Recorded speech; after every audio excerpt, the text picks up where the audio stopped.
The thread snapped with a sharp, satisfying sound as Lauren Cole finished the knot. She ran her gloved hand over the mare's flank, checking the suture line one last time. It was clean work, efficient and functional, exactly like everything else in her life.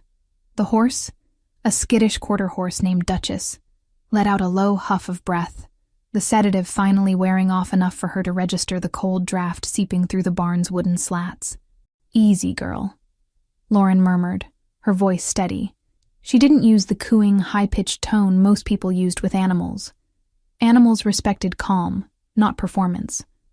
She stripped off her latex gloves, tossing them into the biohazard bin near the stall door, and picked up her heavy canvas coat from the hook. It was nearly 2 a.m. The isolation of the property, located miles outside the main grid of Chicago's suburbs, usually offered a heavy, comforting silence. Tonight, however, the atmosphere was different. The wind was howling against the corrugated metal roof of the barn, rattling the old beams. Lauren wasn't afraid of storms. She had weathered worse things than thunder and lightning in her 26 years. She was more concerned about the old oak tree near the driveway, and whether it would hold up against the gusts. She picked up her medical bag, a reinforced leather kit that contained everything from scalpels to heavy-duty sedatives, and stepped out into the deluge. The rain wasn't just falling, it was being driven sideways by a wind that felt personal. She lowered her head, shielding her eyes, and began the trek across the muddy yard toward the farmhouse. The house was an old Victorian structure she had bought cheap and fixed up herself, room by room. It stood alone in the dark, a single yellow light burning on the porch. Lauren was halfway to the porch steps when a sound tore through the rhythmic pounding of the wind. It wasn't thunder. It was the high-pitched, mechanical scream of rubber shredding against wet asphalt, followed immediately by the dry, popping cracks of gunfire. She froze, her hand gripping the handle of her medical bag tighter. The sounds were coming from the county road that bordered her property, a road that saw maybe 3 cars a day. The screeching grew louder, closer, accompanied by the metallic crunch of a vehicle losing control. Headlights swept across the wet grass, blindingly bright and erratic. Lauren didn't scream. She didn't have time. She threw herself to the side, landing hard in the mud just as a massive black shape plowed through her white picket fence. The vehicle didn't stop there. With a sickening, earth-shaking boom, the car flew across the yard and slammed directly into the side of her house. The impact was so violent the ground beneath her vibrated. Wood splintered, glass shattered, and the groan of compromising structural beams echoed into the night. Then, silence returned, heavy and ominous, broken only by the hissing of a radiator and the relentless rain. Lauren pushed herself up, mud slicking her jeans. Her first instinct was to check the barn, but the crash had happened at the house. The living room wall was gone. In its place sat the rear end of a black sedan, swallowed halfway by her home. She didn't run away. She ran toward it. "Hello?" she shouted, her voice whipped away by the wind. She scrambled up the porch steps, ignoring the debris littering the wood. The front door was jammed, the frame twisted by the impact. She didn't waste time trying to force it. She went through the hole the car had made. Inside, the air was thick with drywall dust, and the acrid, stinging scent of gasoline. That smell triggered a primal alarm in her brain. Fire. If that tank sparked, the whole house would go up. She climbed over a pile of bricks that used to be her fireplace. The car, a heavy armored model that looked like a tank disguised as a luxury sedan, was wedged tight. The driver's side door was pinned against a fallen beam. Lauren dropped her bag and scrambled onto the hood of the car, looking through the shattered windshield. The driver was slumped over the wheel. He was unmoving. "Can you hear me?" Lauren yelled, using the flashlight from her phone to sweep the interior. No response. She moved to the passenger side, yanking the door open. It gave way with a heavy metallic groan. The interior lights flickered on, illuminating the wreckage. The airbags had deployed but were starting to deflate, revealing the man inside. He was big. That was her first thought. Even slumped over, his shoulders were broad, filling the seat. He was wearing a black suit, the jacket torn at the shoulder, the white shirt beneath soaked in crimson. It wasn't just from the crash. She saw the hole in the upholstery of the seat, then the dark spreading stain on his abdomen. He had been shot. Lauren's mind shifted gears instantly. The veterinarian vanished. The emergency responder took over. Anatomy was anatomy, and bleeding was bleeding. She reached across the console, her fingers searching for a pulse at his neck. His skin was hot, damp with sweat, but the pulse was there. Thready. Fast. But there. "We need to get you out," she muttered to herself. The smell of gasoline was getting stronger. A hiss from the engine block warned her that time was running out. She unbuckled his seatbelt. He slumped further, a dead weight. Lauren gritted her teeth. She braced her legs against the doorframe, grabbed him by the lapels of his jacket, and pulled. He didn't budge. He was solid muscle and dead weight. "Come on," she hissed, adrenaline flooding her system. She adjusted her grip, wrapping her arms under his armpits. "Work with me." With a heave that strained every muscle in her back, she managed to drag him across the center console. His head lolled back, revealing a sharp jawline and blood trickling from a cut on his temple. She didn't stop to admire his bone structure. She pulled him out of the passenger door, his legs dragging over the gear shift, and let him drop onto the floor of her ruined living room. It wasn't far enough. The fumes were dizzying. She grabbed his ankles this time, dragging him across the hardwood floor, over the debris, toward the kitchen which was structurally intact. It was grueling work. Her boots slipped on the dust-covered floor, but she didn't stop until they were past the threshold of the kitchen. Just as she dropped his legs, a loud whoosh sounded behind them. She looked back to see flames licking up the side of the car, catching on the curtains she had sewn herself. The fire was small for now, but it would grow. She turned her attention back to the man. He was lying on his back, breathing in shallow, ragged gasps. Lauren knelt beside him, ripping her own coat off to clear her arms. She grabbed her medical bag, which she had instinctively dragged along with her, and snapped it open. She needed to assess the damage. She pulled a pair of trauma shears from the kit and cut through his expensive shirt, ripping the fabric open from the navel up to the sternum. The wound was ugly, a bullet entry wound on the lower left abdomen. No exit wound that she could see without rolling him over, which meant the bullet was still inside, likely nicking something vital. The blood was dark and flowing steadily, pooling on her clean kitchen tiles. "Okay," she breathed, her hands moving with practiced speed. "Pressure first." She grabbed a thick pad of sterile gauze from her bag and pressed it directly into the wound. The man groaned, a low guttural sound of pain, but his eyes remained closed. Lauren put her entire body weight behind the pressure, leaning over him, her hair falling out of its messy bun to curtain her face. "Stay with me," she ordered, though she knew he couldn't hear her. She reached for a hemostat with her free hand, preparing to clamp any visible bleeders if she had to. This wasn't a sterile operating room, and he wasn't a horse, but the principles of stopping a leak were universal. She checked his face again. He was pale, the kind of gray-white that signaled shock. His features were striking, even in this state. Sharp nose, high cheekbones, dark eyebrows drawn together in unconscious pain. He didn't look like the farmers or local mechanics she dealt with. He looked like the kind of trouble that came with a warning label. Thunder cracked directly overhead, shaking the house again. Or maybe it was the car settling into the foundation. The lights in the kitchen flickered and died, plunging them into semi-darkness, illuminated only by the fire starting to grow in the living room and the flashlight beam from her phone on the counter. Lauren didn't flinch. She kept her hands buried in the wound, feeling the warmth of his blood seeping through the gauze, coating her fingers. She checked her watch. Minutes matter, if the ambulance didn't come soon, but she hadn't called an ambulance. She realized with a jolt that in the chaos, she hadn't touched her phone except to use the light. She shifted her weight, reaching for the phone with one bloody hand while keeping pressure with the other. Suddenly, a hand clamped around her wrist. The grip was iron hard, shocking in its intensity. Lauren gasped, dropping the phone. It clattered to the tile, the light spinning wildly before settling on the man's face. His eyes were open. They were dark, almost black in the shadows, burning with a terrifying lucidity. There was no confusion in them, no haze of concussion. He looked at her with the focus of a predator that had just woken up in a trap. Lauren froze. She was used to animals waking up from sedation. They were often confused, scared, thrashing. This man wasn't thrashing. He was completely still, except for the crushing grip on her wrist. "You're hurt," she said, her voice shaking slightly for the first time. "I'm a doctor. Sort of. I'm trying to stop the bleeding." He didn't let go. His gaze traveled from her face, down to her bloody hands pressing into his stomach, and then to the burning wreck in the other room. He assessed the situation in a heartbeat.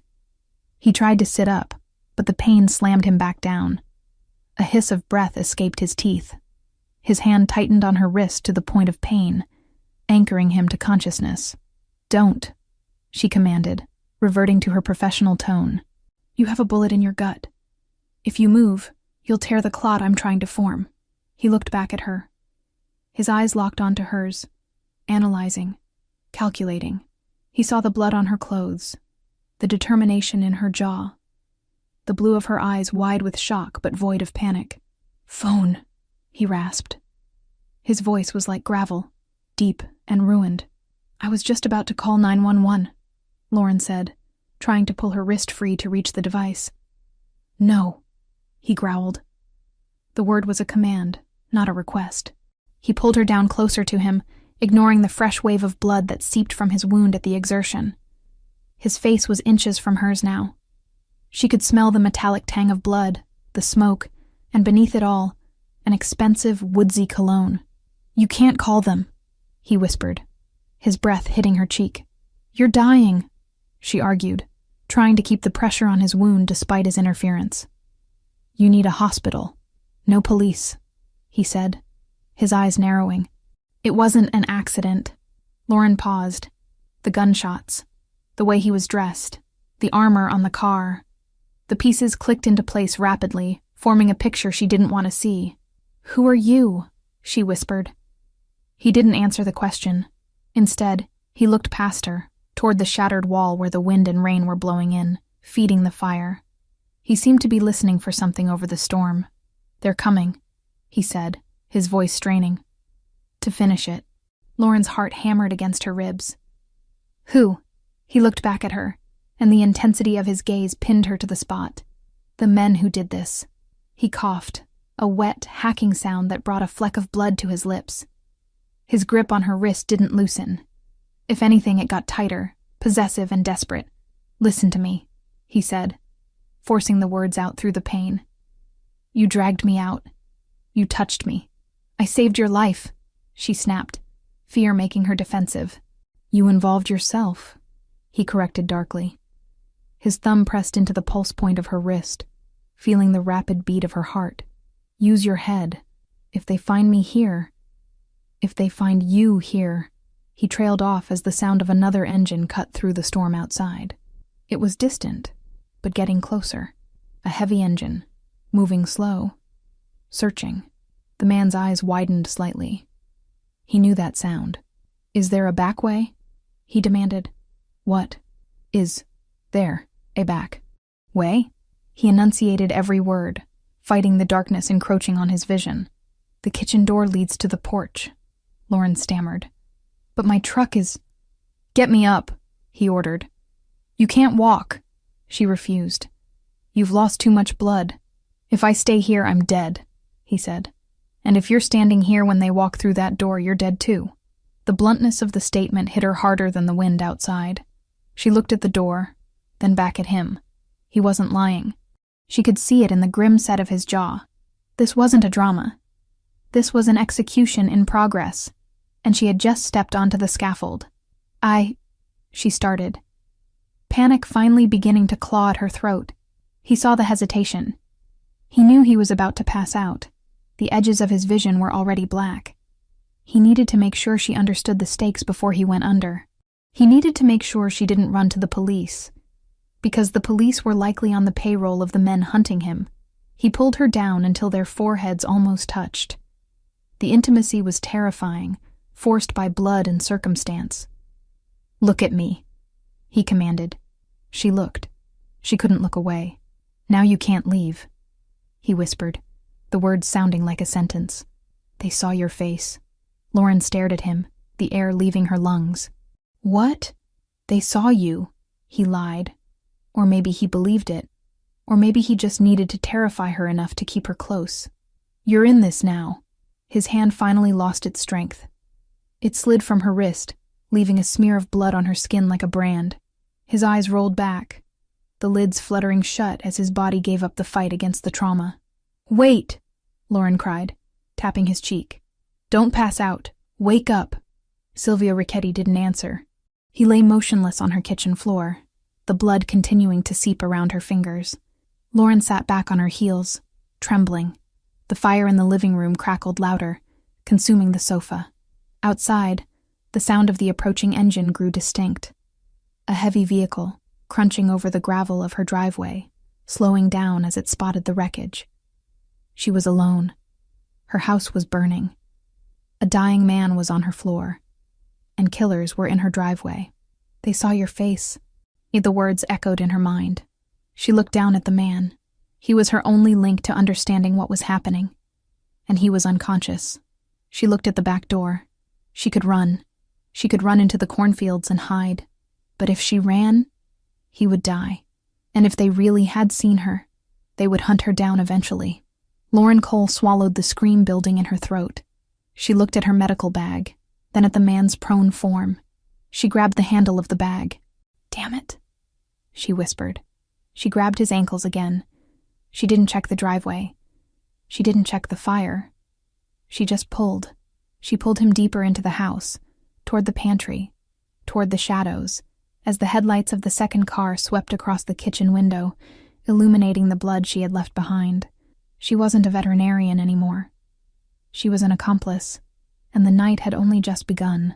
The pantry was a claustrophobic box of shadows, smelling of dried herbs, flour, and the overwhelming metallic stench of fresh blood. Lauren had managed to drag the heavy man behind a stack of shelving units, just seconds before the headlights of the second vehicle swept across the kitchen windows, painting the walls in brief, blinding strokes of white light. The heavy rumble of the engine outside idled, a mechanical growl that vibrated through the floorboards, distinct from the crackling fire consuming the living room. Lauren was crouched on the linoleum, her hands slick with red. Her heart was beating a frantic rhythm against her ribs, a sensation she usually associated with trapped animals, not herself. Beside her, Silvio Ricchetti shifted. The movement was small, a mere tensing of muscle, but in the tight space it felt seismic. He was awake again. The momentary lapse in consciousness had passed, replaced by a cold, terrifying lucidity that cut through his pain like a scalpel. He didn't groan. He didn't ask where he was. His dark brown eyes, now adjusted to the gloom, locked onto her face with an intensity that made the air feel thin. "How many?" he rasped. The sound was wet, broken, but the authority in it was intact. Lauren swallowed, her throat dry. "One car. Maybe a truck.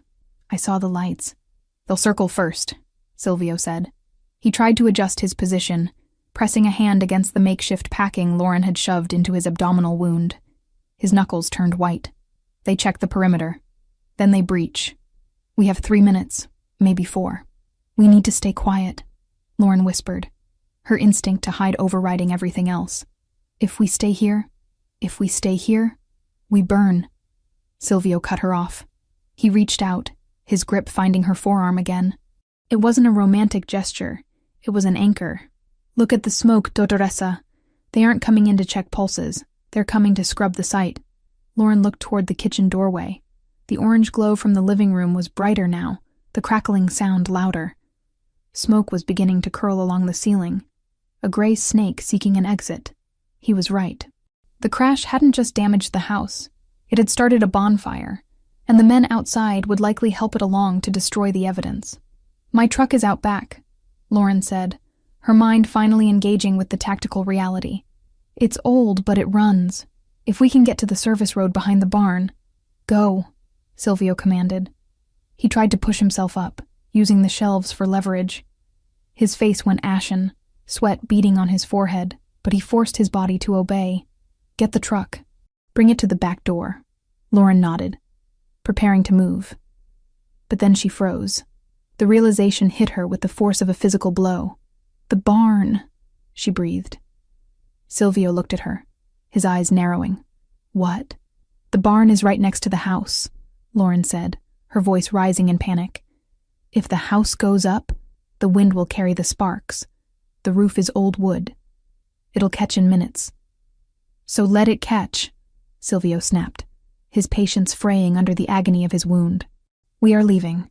My patients are in there, Lauren hissed, turning back to him, her fear momentarily replaced by a fierce, professional protectiveness. I have 3 horses in the stalls. One is sedated. Duchess can't walk out on her own if the smoke gets thick. I have to open the gates. Silvio stared at her as if she were speaking a dead language. He was a man who traded in lives like currency, who understood sacrifice as a necessary component of business. You want to go out there, in the open, with killers in the driveway, to save livestock? They aren't livestock to me, she said, her voice hard. They're my responsibility. I won't leave them to burn alive. You die, they die anyway, he countered, his voice a low growl. You step out that door, you're a target. Then I'll be quick. Lauren didn't wait for his permission. She wasn't one of his soldiers. She scrambled up, keeping low, and moved toward the back door of the kitchen. Wait! Silvio's voice was a strained bark, but she was already moving. She slipped out into the storm. The cold rain was a shock to her system, washing away the warmth of the house instantly. The wind was ferocious, whipping her hair across her face, blinding her. She stayed close to the siding of the house, moving in the shadows, her eyes darting toward the front of the property. She could see the silhouette of the second vehicle, a large SUV, idling near the wreckage of Silvio's car. 2 men were out, flashlights cutting through the rain, examining the crushed sedan. They were distracted, shouting to each other over the wind. Lauren sprinted. She crossed the muddy gap between the house and the barn, her boots slipping on the wet earth. She reached the heavy sliding door of the barn and heaved it open just enough to squeeze through. Inside, the smell of hay and warm animal bodies was a stark contrast to the chaos outside. The horses were already panicking. They could smell the smoke. Hooves kicked against wooden stalls, a rhythmic, terrified drumming. I know, Lauren whispered, rushing to the first stall. She didn't waste time with halters. She threw the bolt and swung the door wide. Go, get out. She slapped the flank of the gelding, a big roan, and he bolted into the center aisle. She moved to the next. Duchess, the mare she had stitched up earlier. She was groggy, stumbling as the noise frightened her. Lauren grabbed her mane, pulling her forward, guiding her out of the stall. Come on, Mama, she urged. Move. She got Duchess into the aisle and ran to the back of the barn, throwing open the large rear doors that led to the open pasture. The wind howled in, but it was the path to safety. She shooed the horses out, watching them gallop into the darkness, away from the fire, away from the men. Safe. She turned to leave, but a beam of light cut through the cracks in the barn wall. The men were moving. They were coming toward the house. Lauren dropped to a crouch. She had to get back to Silvio. She had to get the truck. But the path back to the house was now exposed. Back in the kitchen, Silvio Ricchetti had managed to drag himself into a sitting position against the cabinets. The pain was a living thing, tearing at his side with every breath, but he pushed it down into a dark corner of his mind. He checked his jacket. His primary weapon was gone, lost in the crash. He reached down to his ankle holster. Empty. He cursed silently in Italian. The impact must have torn it loose. He looked around the kitchen. Knives. He could use a knife. It was sloppy, close-range work, and in his condition, he'd lose a wrestling match, but he could maybe take one with him. Then he saw it. Under the debris of the table, half hidden by a fallen chair, was the glint of black metal. His spare piece. A compact 9mm he kept in the glove box. It must have been thrown clear when the dashboard shattered. He crawled toward it. The movement cost him dearly. Black spots danced in his vision, and he felt the warm gush of fresh blood soaking the bandage Lauren had applied. He gritted his teeth, sweat stinging his eyes, and reached out. His fingers closed around the cold, textured grip of the gun. It felt like shaking hands with an old friend. He checked the magazine. Full. Chambered. He heard the back door open. He raised the weapon instantly, leveling it at the shadow entering the room. It's me, Lauren gasped, throwing her hands up as she slid inside, dripping wet and shivering. Silvio didn't lower the gun immediately. He tracked her movement, ensuring no one was behind her. When the door clicked shut, he let the barrel drop. "The horses?" he asked. There was no mockery in his voice now. He had watched her run through the rain from the window. He had seen the risk she took. It was stupid, reckless, and undeniably brave. It told him everything he needed to know about her. She didn't panic, she acted. And she protected what was hers. "Out!" she panted, wiping rain from her eyes. "They're safe." "Good," he said, "because we're out of time." A heavy thud echoed from the front of the house, the sound of a boot kicking in the front door. "Check the rooms," a deep voice shouted from the living room. "If he's not in the car, he crawled somewhere to die." Lauren's eyes went wide. She looked at Silvio. He beckoned her closer. "Come here." She moved to him, crouching beside him. The fire in the living room was roaring now, the heat seeping into the kitchen. The smoke was getting thicker, creating a haze that stung the lungs. Silvio took her hand, the one that wasn't holding the gun, and pressed something cold and heavy into it. "I need you to listen to me very carefully," he whispered, his voice barely audible over the fire and the storm. "I can't walk to the truck. Not fast enough." "I'll help you," she said. "No," he said. "You're going to have to cover me." He pressed the gun into her palm. Lauren stared at it. It was heavy, terrifyingly real. She had treated gunshot wounds. She had dug bullets out of hunting dogs, but she had never held a weapon designed to kill people. I can't," she stammered. "I don't know how." "It's a machine," Silvio said, his eyes locking onto hers, forcing her to focus. "Just like your tools. Point, squeeze. It's not magic. I can't kill anyone," she whispered. "You might not have a choice," he said grimly. "If they come through that door, they will put a bullet in your head, and then they will burn this house down with your body inside. That is the reality. Do you understand?" Lauren looked at the gun, then at the door leading to the hallway. She could hear heavy footsteps crunching on the broken glass. They were getting closer. "Show me," she said. Her voice trembled, but she tightened her grip on the handle. Silvio guided her hands. He ignored the pain in his gut, focusing entirely on her. His large, rough hands covered hers, adjusting her grip. "Thumbs forward," he instructed, his voice low and steady in her ear. "Don't cross them behind the slide or it'll take your skin off. Finger off the trigger until you are ready to destroy what is in front of you." He moved her finger to the frame of the gun. "There is no safety on this model," he said. "The safety is your brain. Do not point it at anything you want to keep breathing." The footsteps stopped just outside the kitchen. A shadow fell across the slice of light on the floor. "Marco?" a voice called out. "Kitchen is clear?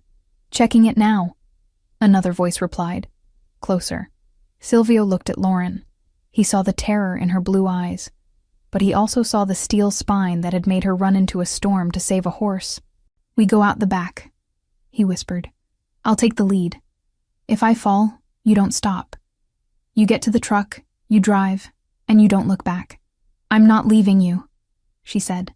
It wasn't a romantic declaration. It was a statement of fact. She hadn't saved him from the crash just to let him die on her kitchen floor.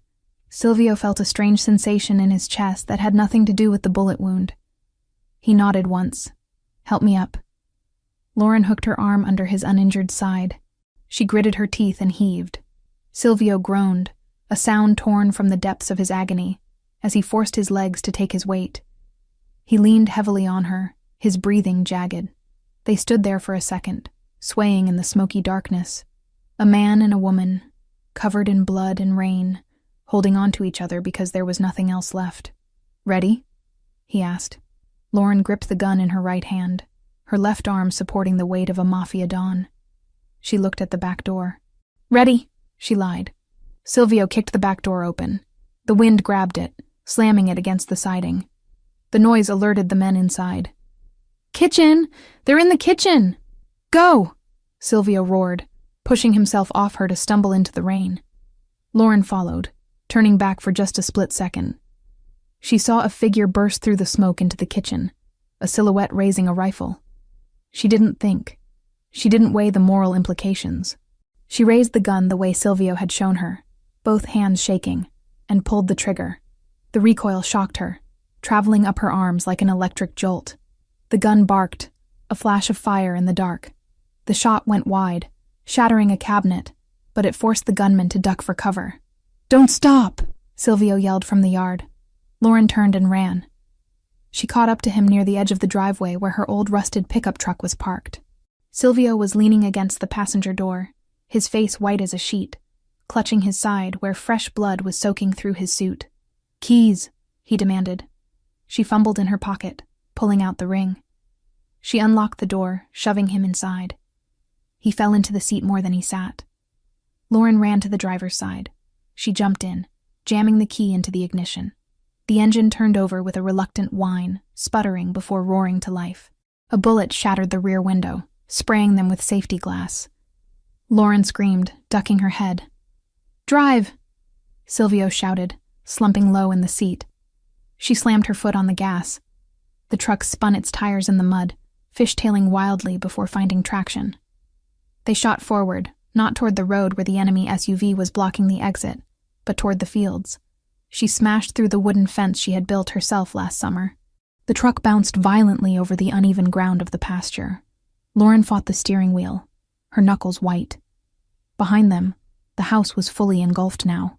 Flames licked up the sides of the second story, turning her home into a pyre against the black sky. She saw the headlights of the SUV turning, trying to follow. But the heavy armored vehicle bogged down in the deep mud of the yard.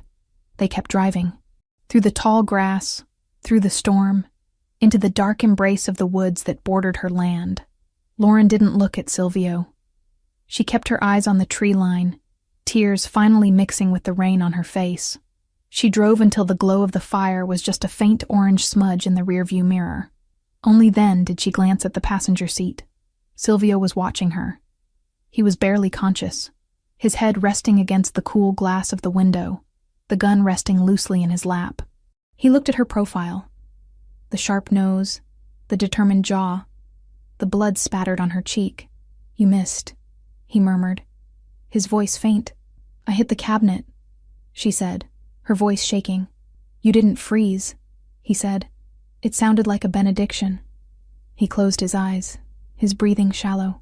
Lauren reached over, her hand trembling, and rested it on his neck. His pulse was there.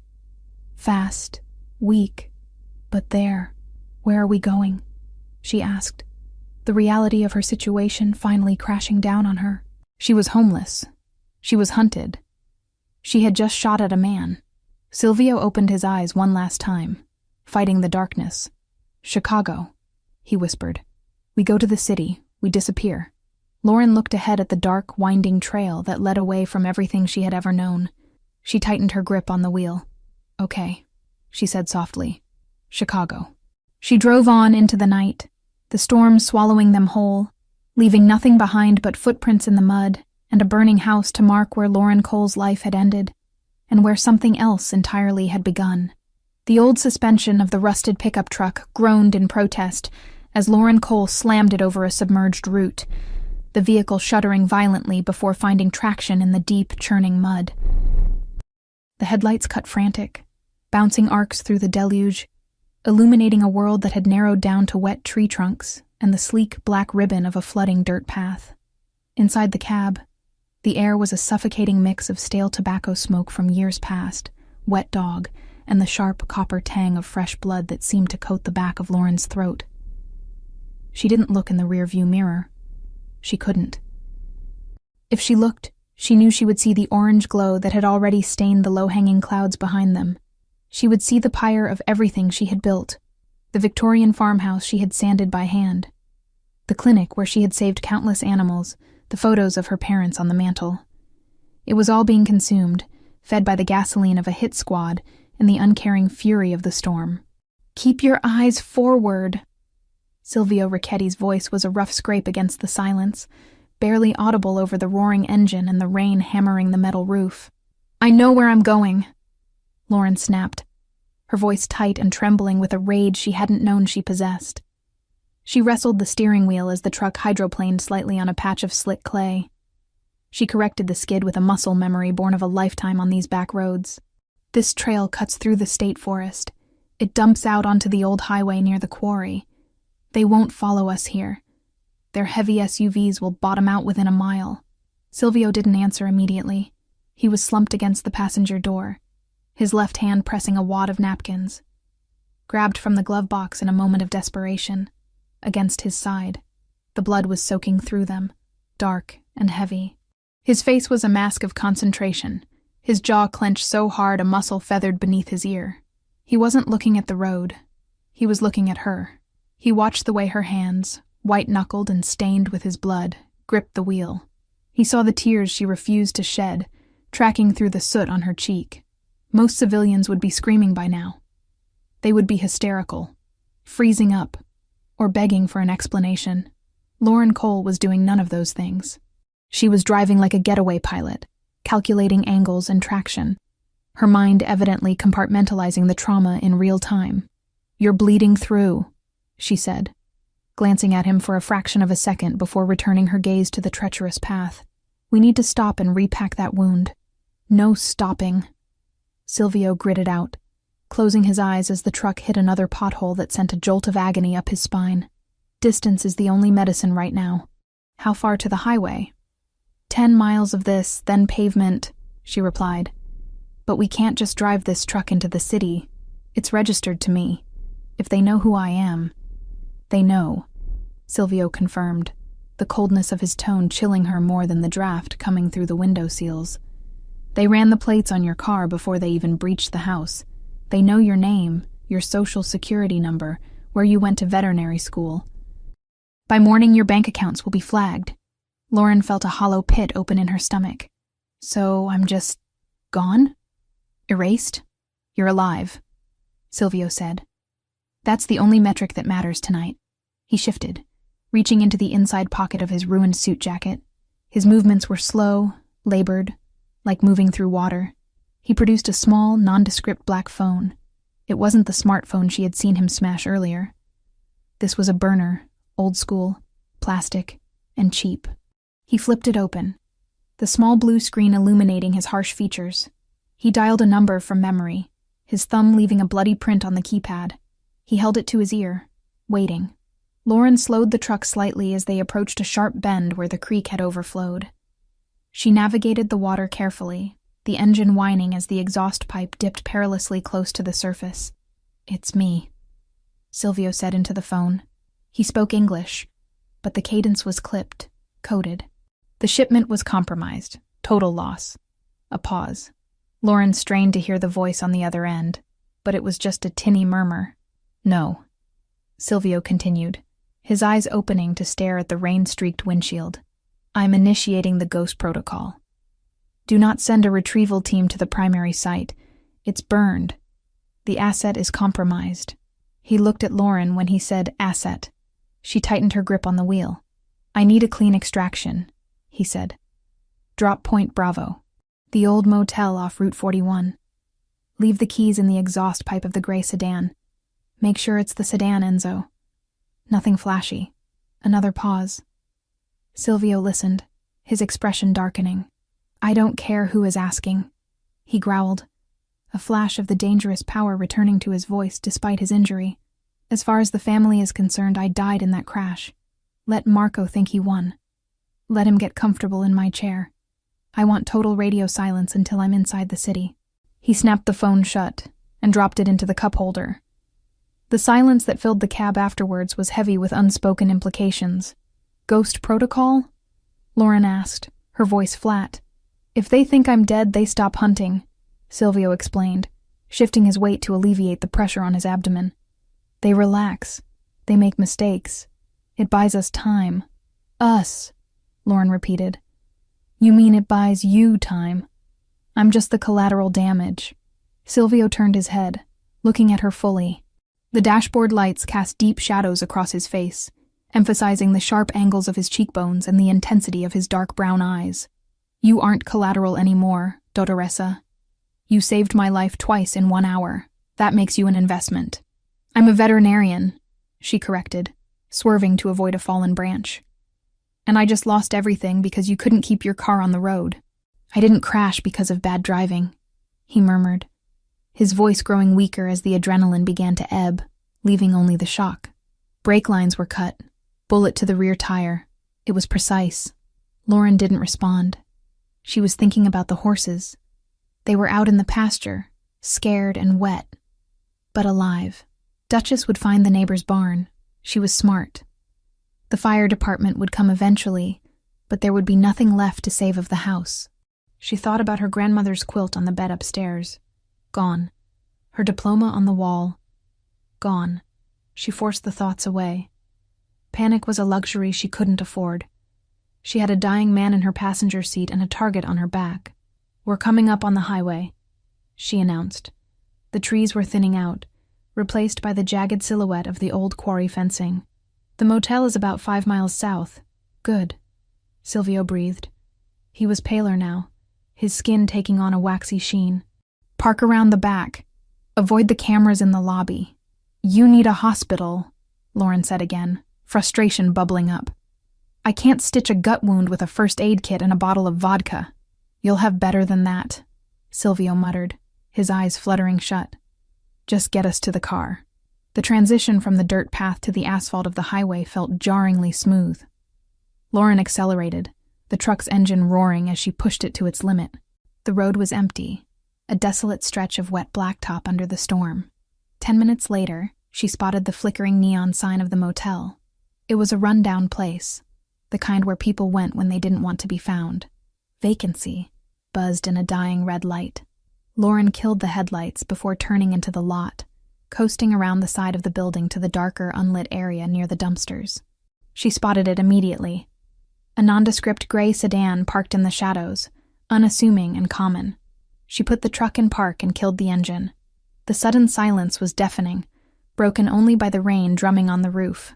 "We're here," she said, turning to Silvio. He didn't move. "Silvio," she said, shaking his shoulder gently. He groaned, his eyes cracking open. He was fading fast. The blood loss was catching up to him. "Key," he mumbled. Exhaust. Lauren jumped out of the truck. The rain soaked her instantly, cold and biting. She ran to the sedan, crouching down behind it. Her fingers fumbled inside the cold metal of the tailpipe until she felt the hard edge of a key fob. She pulled it out, pressed the unlock button, and the lights of the sedan flashed once. She opened the rear door of the sedan first. On the seat, there was a duffel bag. She unzipped it quickly. Inside, she saw stacks of cash, passports, and a high-end medical trauma kit. He had prepared for this. She ran back to the truck and yanked the passenger door open. Silvio all but fell into her arms. He was heavy, dead weight against her, smelling of copper and expensive cologne and rain. "Come on," she grunted, wrapping her arm around his waist and hoisting him up. "Help me." He stumbled, his legs not working right, but he forced them to move. They shuffled across the wet pavement like participants in a grotesque three-legged race. Lauren bore the brunt of his weight, her boots slipping on the oil-slicked asphalt. She could feel the heat radiating off him, the fever of trauma setting in. "Almost there," she whispered, more to herself than him. They reached the sedan. She opened the passenger door and helped him lower himself into the seat. He let out a sharp hiss of breath as he settled, his hand immediately going back to the wound. "Medical bag," he gasped, pointing to the back seat. "I saw it," Lauren said. She slammed his door and ran around to the driver's side. The interior of the sedan smelled of nothing. It was sterile, new leather, and that generic new car scent. It felt alien compared to the earthy, lived-in smell of her truck. She started the car. The engine purred to life, silent and powerful. "My truck," Lauren said, looking at her faithful old vehicle abandoned next to a dumpster. "It's going to lead them right here." "Enzo will take care of it," Silvio murmured, his head leaning back against the headrest. He was fighting to stay awake, fighting to maintain command. He's watching. He'll torch it and move it before the sun comes up. Lauren looked at the dark windows of the motel, wondering where this Enzo was watching from. The paranoia that Silvio lived with was contagious. She felt exposed, naked. "Drive," Silvio ordered, his voice barely a whisper. "Chicago. The secure garage on Wacker." "Do you know it?" "I know it," Lauren said. She put the car in gear. As they pulled out of the lot, leaving her truck and her past behind in the rain, Lauren looked at Silvio. He was watching her again. That intense predator's gaze dimmed by pain, but not extinguished. "You're doing well," he said softly. "I'm terrified," she admitted, her hands gripping the leather steering wheel. "Good," Silvio replied. "Fear keeps you sharp. Comfort gets you killed." He reached into the duffel bag she had tossed onto the center console and pulled out a fresh compression bandage. With shaking hands, he tried to open the packaging. "Let me," Lauren said, reaching over without taking her eyes off the road completely. She ripped the package open with one hand and handed it to him. "You have good hands," he noted, pressing the pad to his side. "Steady. I'm used to patients who try to kick me," she said dryly. A ghost of a smile touched Silvio's lips. Not a nice smile, but a grim acknowledgement of her grit. "I'll try not to kick." "You wouldn't have the energy," she retorted. The banter was a shield, a way to keep the reality at bay. The reality that she was driving a mafia boss into the heart of a city he claimed to rule, while her life burned to ash in the rearview mirror. "Why me?" she asked, the question slipping out before she could stop it. "Why did you crash at my house? Of all the miles of road." "Fate," Silvio muttered, his eyes closing again. "Or bad luck, depending on how this ends." "It ends with you paying me back for my house," Lauren said firmly. "If I live," Silvio whispered, his voice fading into the hum of the engine. "I'll give you the world, Lauren Cole. But first, you have to get me through the night." Lauren looked at him. He was out again. Unconscious or just conserving energy, she couldn't tell. She looked at the road ahead, the rain clearing slightly as they approached the highway lights. The city was aglow on the horizon, a sprawling beast of concrete and light. She was alone with him. There were no police coming, no fire trucks, no cavalry, just her, a stolen life, and the most dangerous man in Illinois bleeding out on her leather seats. Lauren Cole squared her shoulders. She drove. The veterinarian was gone. The survivor was behind the wheel. And she wasn't going to let him die. Not tonight. 3 weeks had passed since the night the sky had opened up and swallowed Lauren Cole's life whole. 3 weeks of silence.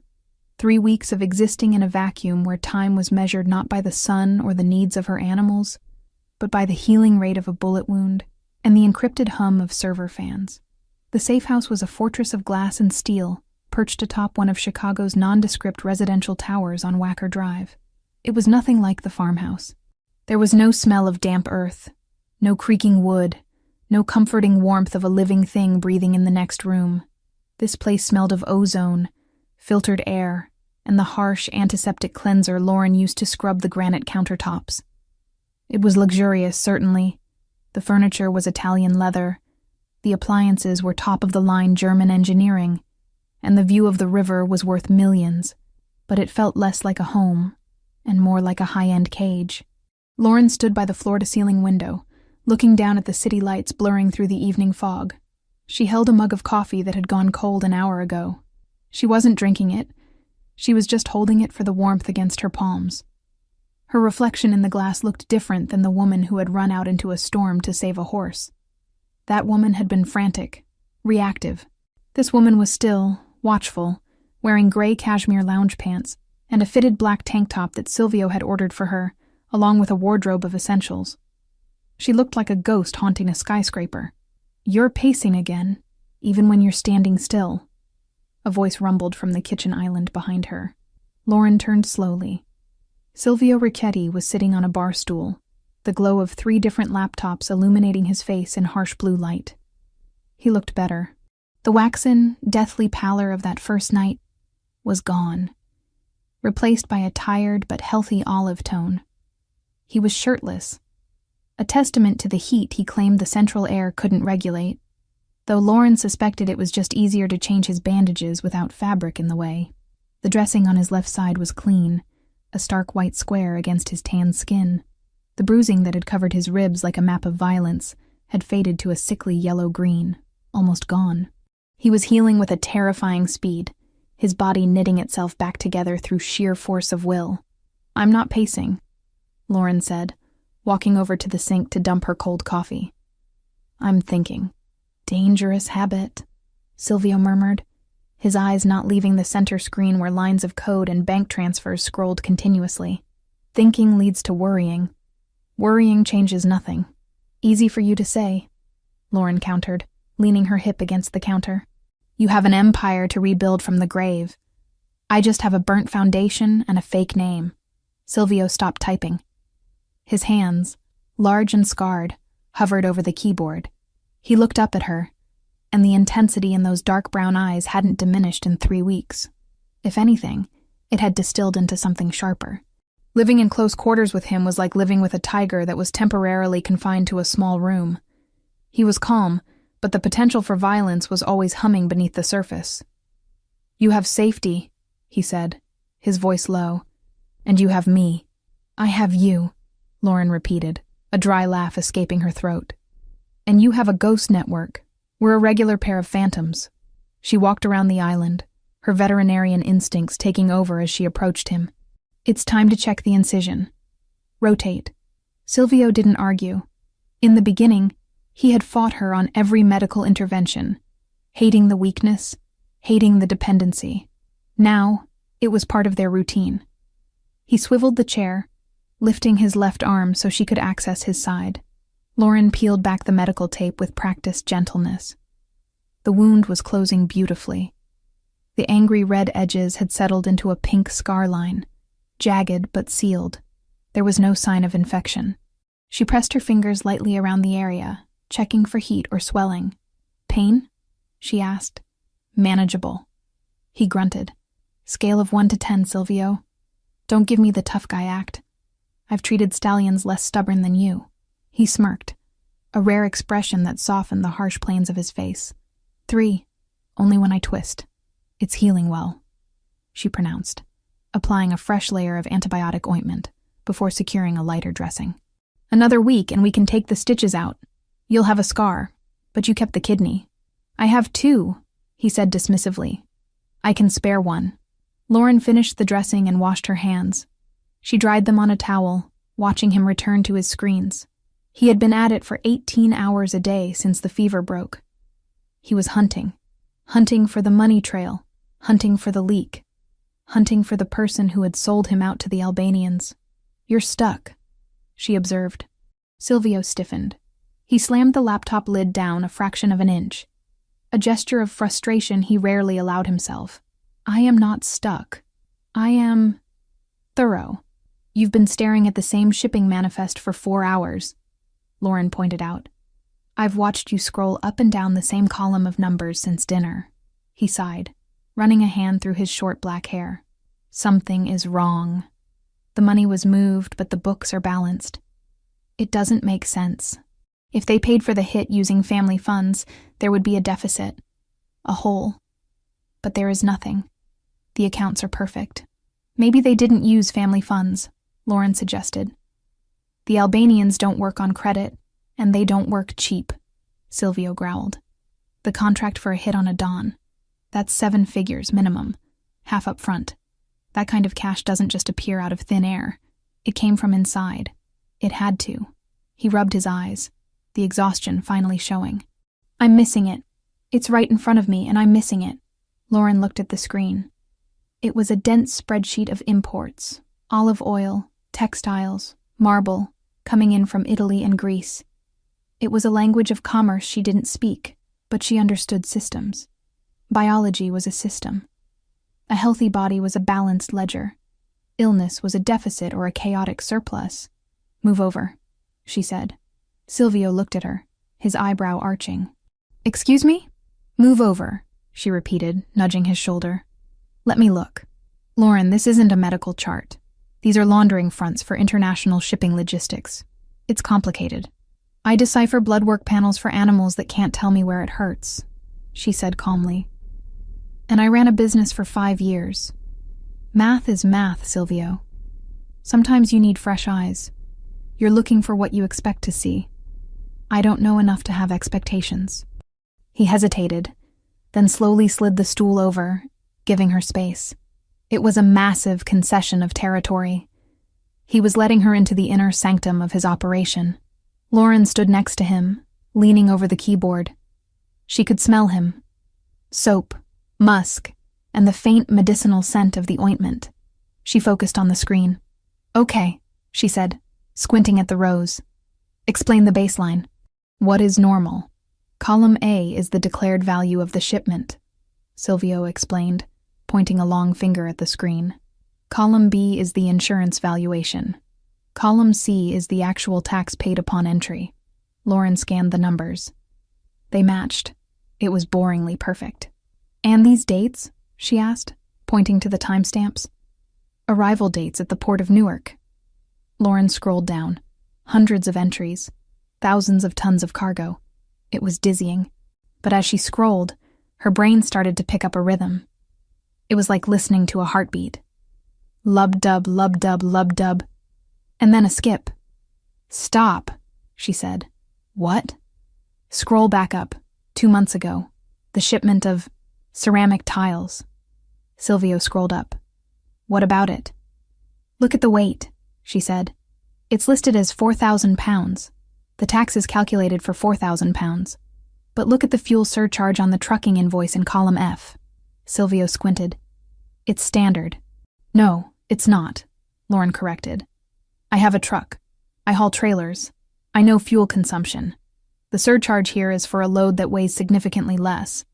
If they were hauling 4,000 pounds of tile, the fuel cost would be 20% higher for that distance." Silvio went still. He leaned in closer, his shoulder brushing hers. "Are you saying the container was light?"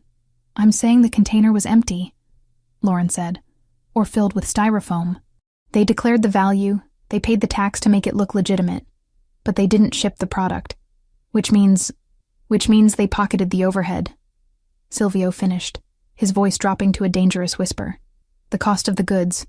If you don't buy the marble, but you bill the company for it, you keep the purchase price," Lauren said.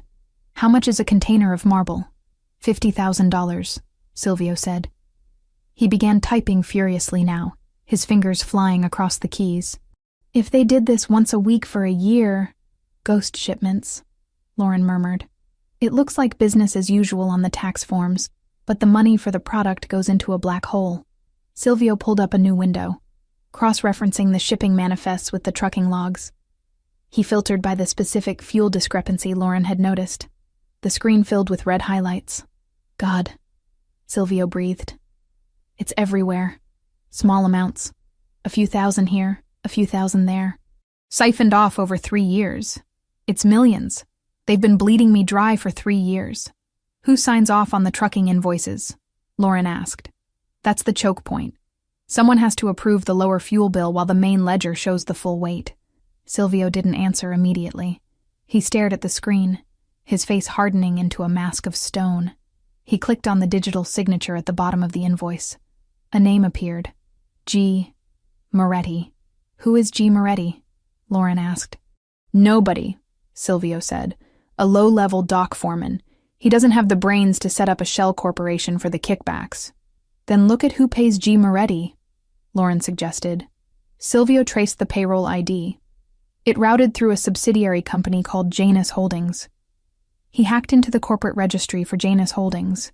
It was a dummy corporation, registered in the Caymans. But the recovery email for the admin account... Silvio stopped breathing. Lauren looked at the screen.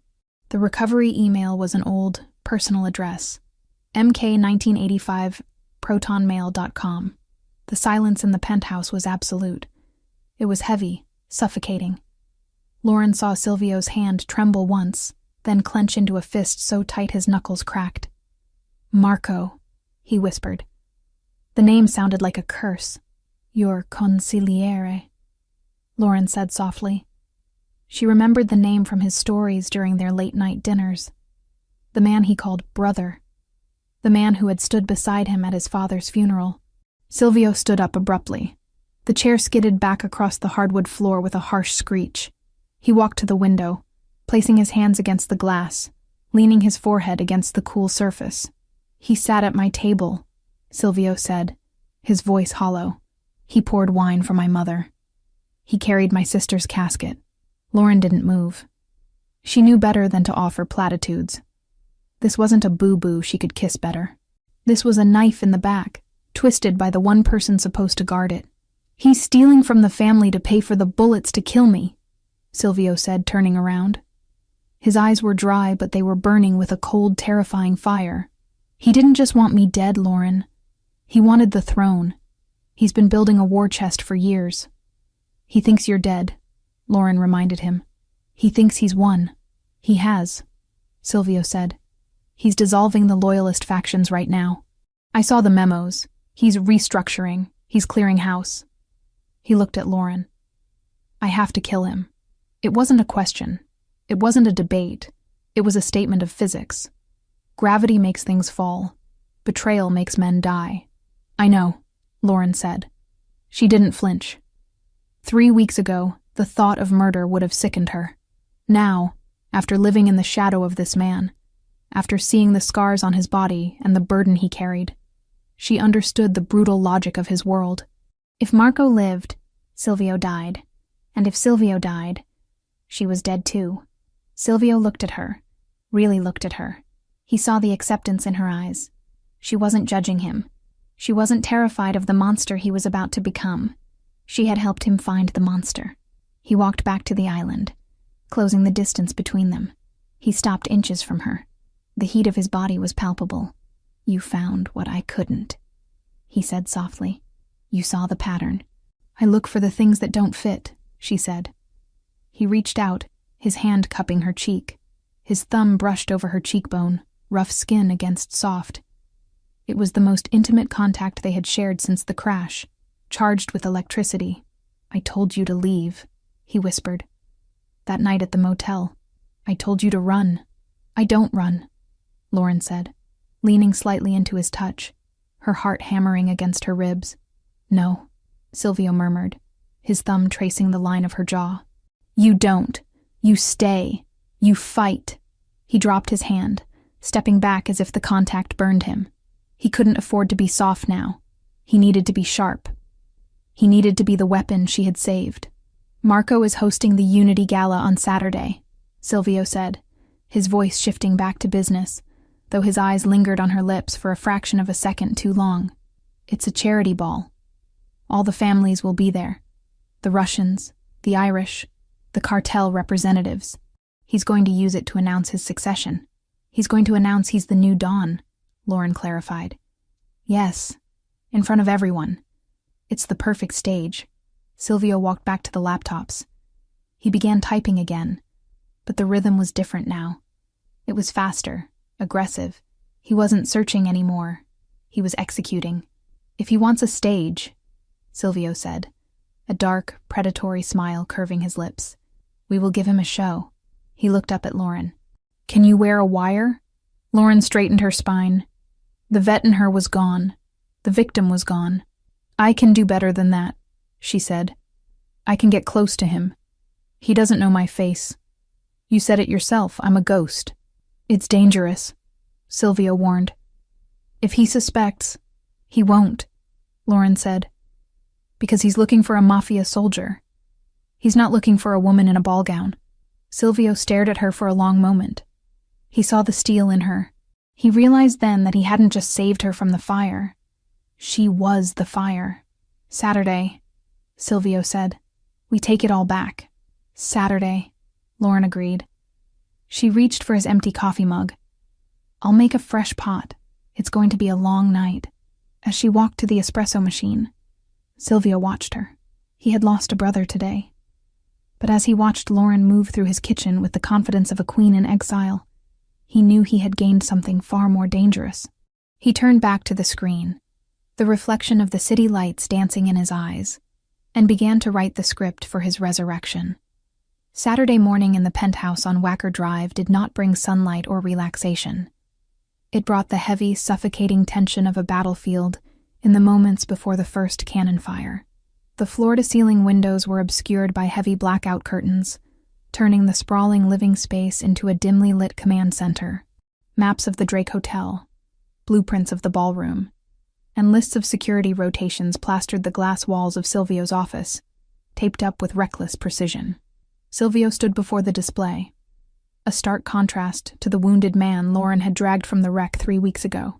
He was dressed in dark trousers and a fitted charcoal sweater that emphasized the breadth of his shoulders. He moved with a predator's grace, the stiffness in his left side barely noticeable now, betrayed only by the way he occasionally shifted his weight to his right leg when standing still for too long. Lauren watched him from the doorway. She held a tablet in her hand, reviewing the guest list for the Unity Gala for the 100th time. "Marco has doubled the security at the service entrances," Silvio said, his voice rough with lack of sleep. He traced a line on the blueprint with a marker. "He's expecting a hit squad. He's expecting me to send a team of shooters through the kitchen or the loading dock. He's pulled men from the perimeter to fortify the back of the house, which leaves the front door exposed," Lauren noted, stepping into the room. "The front door is a choke point," Silvio countered without turning. "Metal detectors, facial recognition, and a phalanx of his personal guard. You can't walk a gun through the front door." "We aren't walking guns in," Lauren reminded him. "We're walking us in. The weapons are already inside, thanks to Enzo." Silvio finally turned to look at her. His expression was grim.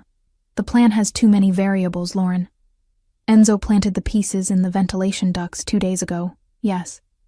But retrieving them requires time we might not have, and it requires you to be on the floor. We've been over this," she said, her voice steady. "I'm the only one who can do it." "I have men," Silvio growled, stepping closer, the air between them charged with the familiar friction of their arguments. "I have loyalists who would die to take this shot." "Marco knows you're loyalists," Lauren argued, not backing down. "He knows their faces. He knows their wives' names. He knows how they walk. If any of them step foot in that ballroom, they'll be marked before they reach the bar. But me? Who am I, Silvio?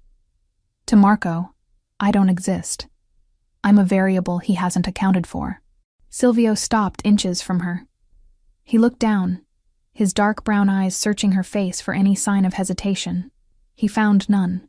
The veterinarian from the countryside had been forged into something harder in the crucible of this penthouse. She stood with her chin raised, her blue eyes clear and defiant. "You are not a soldier," he said softly, the words sounding more like a plea than an accusation. "If things go wrong, if the shooting starts before we are ready, you don't have the training to clear the room. Then don't let things go wrong," she challenged. "You're the strategist. I'm just the distraction." Silvio clenched his jaw, the muscles feathering. He hated this. He hated that she was right. Strategically, she was the perfect asset. Invisible, unsuspected, intelligent. Emotionally, the idea of placing her within arm's reach of Marco, the man who had killed his brother in spirit and tried to kill him in flesh, made his blood run cold. But they were out of options. The gala was tonight. If they missed this window, Marco would solidify his power, and Silvio would be hunted until his luck ran out. "Fine," he breathed, the word heavy with resignation. "But you follow my lead. If I say we leave, we leave. If I tell you to drop to the floor, you drop. You do not hesitate. You do not try to be a hero." "I'm not trying to be a hero," Lauren said quietly. "I'm trying to get my life back." The doorbell rang, a soft, melodic chime that seemed out of place in the war room. "That will be the team," Silvio said, checking his watch. "I had Enzo send a styling crew. If we are walking through the front door, we need to look like we own the building." Lauren felt a flutter of nervousness in her stomach. "A styling crew? For a tactical insertion?" "Camouflage, Lauren," Silvio corrected. "In the jungle, you wear green. In high society, you wear silk and diamonds. If you look like a threat, they stop you. If you look like a trophy, they open the door for you." The team consisted of 3 people who bustled in with rolling racks of garment bags, cases of makeup, and an air of professional detachment that suggested they were used to clients who required discretion. They didn't ask why the windows were blacked out or why there were blueprints on the walls. They simply set up shop in the master bedroom, turning it into a chaotic salon. Silvio retreated to the guest room to prepare, leaving Lauren to the mercy of the stylists. "Mr. Ricchetti gave us specific instructions," the lead stylist, a severe woman with silver hair named Elena said as she unzipped a garment bag. Elegant, commanding, but distracting. He wants eyes on you, not on him. I get it, Lauren muttered, sitting in the chair as another assistant began prepping her hair. I'm the shiny object. You are the armor, Elena corrected gently. She spun the rack around. He rejected the pastels. He said you aren't a debutante. He rejected the black. He said you aren't mourning anyone yet. She pulled a dress from the center of the rack. The fabric caught the light, shimmering with a depth that was mesmerizing. He chose this one. It was a deep, rich burgundy. Not bright red, not purple, but the color of expensive wine or oxygenated blood. It was made of heavy silk satin that looked like liquid. Lauren stood up and touched the fabric. It was cool and smooth. It's intense. It's power, Elena said.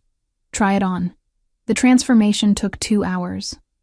Lauren watched in the mirror as the country vet disappeared. Her sun-bleached hair was smoothed into glossy Hollywood waves that cascaded over one shoulder. Her makeup was applied with architectural precision, contouring that sharpened her cheekbones, a smoky eye that made the blue of her irises pop with startling intensity, and a lip color that matched the deep wine of the dress. But it was the dress itself that changed her.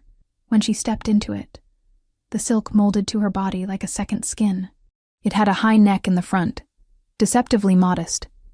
But when she turned, the back plunged dangerously low, exposing her spine down to the curve of her waist. It was elegant, fatal, and undeniably bold. It didn't ask for attention. It demanded it. Lauren looked at herself in the full-length mirror. She didn't recognize the woman staring back. This woman looked capable of murder. This woman looked like she belonged at the right hand of a devil. Perfect. Elena whispered, stepping back. Wait here. I'll tell him you're ready. The stylist packed up with efficient speed and left the apartment, leaving a lingering scent of hairspray and expensive powder. The silence returned, but it felt different now. It was the silence of a held breath. Lauren walked out of the bedroom and into the expansive living area. The lights had been dimmed for the evening. Silvio was waiting for her by the window, his back to her. He was wearing a tuxedo. It was cut to perfection, accommodating the holster he undoubtedly wore beneath the jacket. He looked broad, imposing, and devastatingly handsome, in the way a thunderstorm is beautiful, dark, powerful, and dangerous to be near. Silvio, she said softly. He turned. For a moment he didn't breathe. He didn't speak. He just looked at her. His gaze traveled from the hem of the burgundy gown, up the fluid line of her body, lingering on the exposed skin of her arms, and finally resting on her face. It wasn't just desire in his eyes, though there was plenty of that, a raw, burning hunger that made Lauren's knees weak. It was reverence. It was the look of a man seeing a weapon he hadn't realized was loaded. He walked toward her, his movements slow, deliberate. He stopped a foot away, afraid to touch her, afraid to break the image. I thought I knew what you looked like, he murmured, his voice husky. I was wrong. Is it too much? Lauren asked, feeling suddenly exposed despite the high neckline. The color is a warning, Silvio said. It tells them exactly what you are. And what am I? Dangerous, he whispered. He reached into his pocket and pulled out a long velvet box. He didn't hand it to her. He opened it. Inside lay a necklace that made the breath catch in her throat. It was a string of rubies, dark and pigeon blood red, set in heavy platinum with diamonds scattered like stars between them. This belonged to my mother, Silvio said, his voice dropping an octave. She wore it only when my father had to meet with the 5 families. It was her way of showing them that the Ricchettis did not bow. Silvio, I can't, Lauren started, terrified by the weight of the history in his hands. This is priceless. It is protection. He interrupted gently. In our world, jewelry is a language. If you walk in there wearing this, the old guard will know. They will know you are under my direct protection. It tells them that to touch you is to declare war on me. He stepped behind her. Lauren lifted her hair, exposing the vulnerable nape of her neck. She felt the cold metal of the necklace settle against her skin, heavy and substantial. Then she felt his warm, rough fingers fumbling slightly with the clasp. His breath ghosted against her bare shoulder, sending a shiver racing down her spine. "There," he whispered, his hands lingering on her shoulders for a moment before dropping. Lauren turned to face him again. The rubies burned against her skin, matching the dress perfectly. "Do I look like a Richetti?" she asked, a challenge in her voice to mask her fear. Silvio looked at her, his eyes dark and unreadable. He reached out, taking her hand and raising it to his lips. He kissed her knuckles, not a gentlemanly peck, but a pressing, possessive kiss that lasted too long. "You look like a queen," he said against her skin. "And tonight, we take back the kingdom." He released her hand and stepped back, the mask of the dawn sliding back into place. The vulnerability was gone, replaced by icy resolve. "The car is waiting downstairs," he said, his voice clipped and professional. "Enzo is driving. We have earpieces in the car. Once we cross the threshold of the hotel, we are live. Remember the signal. If I touch my tie, you separate and head for the ladies' room near the service corridor. That's where the ventilation access is." "I remember," Lauren said. She took a deep breath, steeling herself. "Let's go." They walked to the private elevator in silence. The doors slid open, revealing the mirrored interior. As they descended, Lauren watched their reflection. The man in the tuxedo and the woman in the burgundy silk. They looked like the perfect couple. They looked like royalty. But as the numbers on the display ticked down, 30, 29, 28, Lauren knew the truth. They were two people walking into a lion's den with nothing but a plan and a prayer. "Silvio," she said, breaking the silence as they reached the lobby level. "Yes?" "If this goes wrong," she said, meeting his eyes in the mirror, "if we don't walk out, we walk out." He cut her off, turning to face her as the elevator slowed. He grabbed her face in his hands, forcing her to look at him. The intensity of his gaze burned through her. "We walk out, Lauren, because I am not letting you die in a dress like that. You are going to live to take it off." The elevator chimed. The doors opened. The lobby was empty except for the concierge, who looked up and froze, visibly stunned by the couple emerging from the shadows. Silvio offered her his arm. "Ready?" Lauren took it. She felt the hard muscle beneath the expensive wool of his jacket. She felt the gun pressing against his side. She felt the rubies heavy on her throat. "Ready," she lied. They stepped out into the cool night air where the black limousine waited. The city of Chicago sprawled out before them, a grid of lights and shadows. Somewhere in that grid, Marco was raising a glass, thinking he had won. He was wrong. Silvio held the door for her, and as Lauren slid into the darkness of the car, the silk of her burgundy dress rustling like whispered secrets, she left the last of her fear on the sidewalk. Tonight, she wasn't the victim. Tonight, she was the vengeance. The limousine glided to a halt in front of the Drake Hotel, the tires crunching softly against the pristine pavement of the drop-off zone. Outside the tinted windows, the world was a blur of frenetic energy.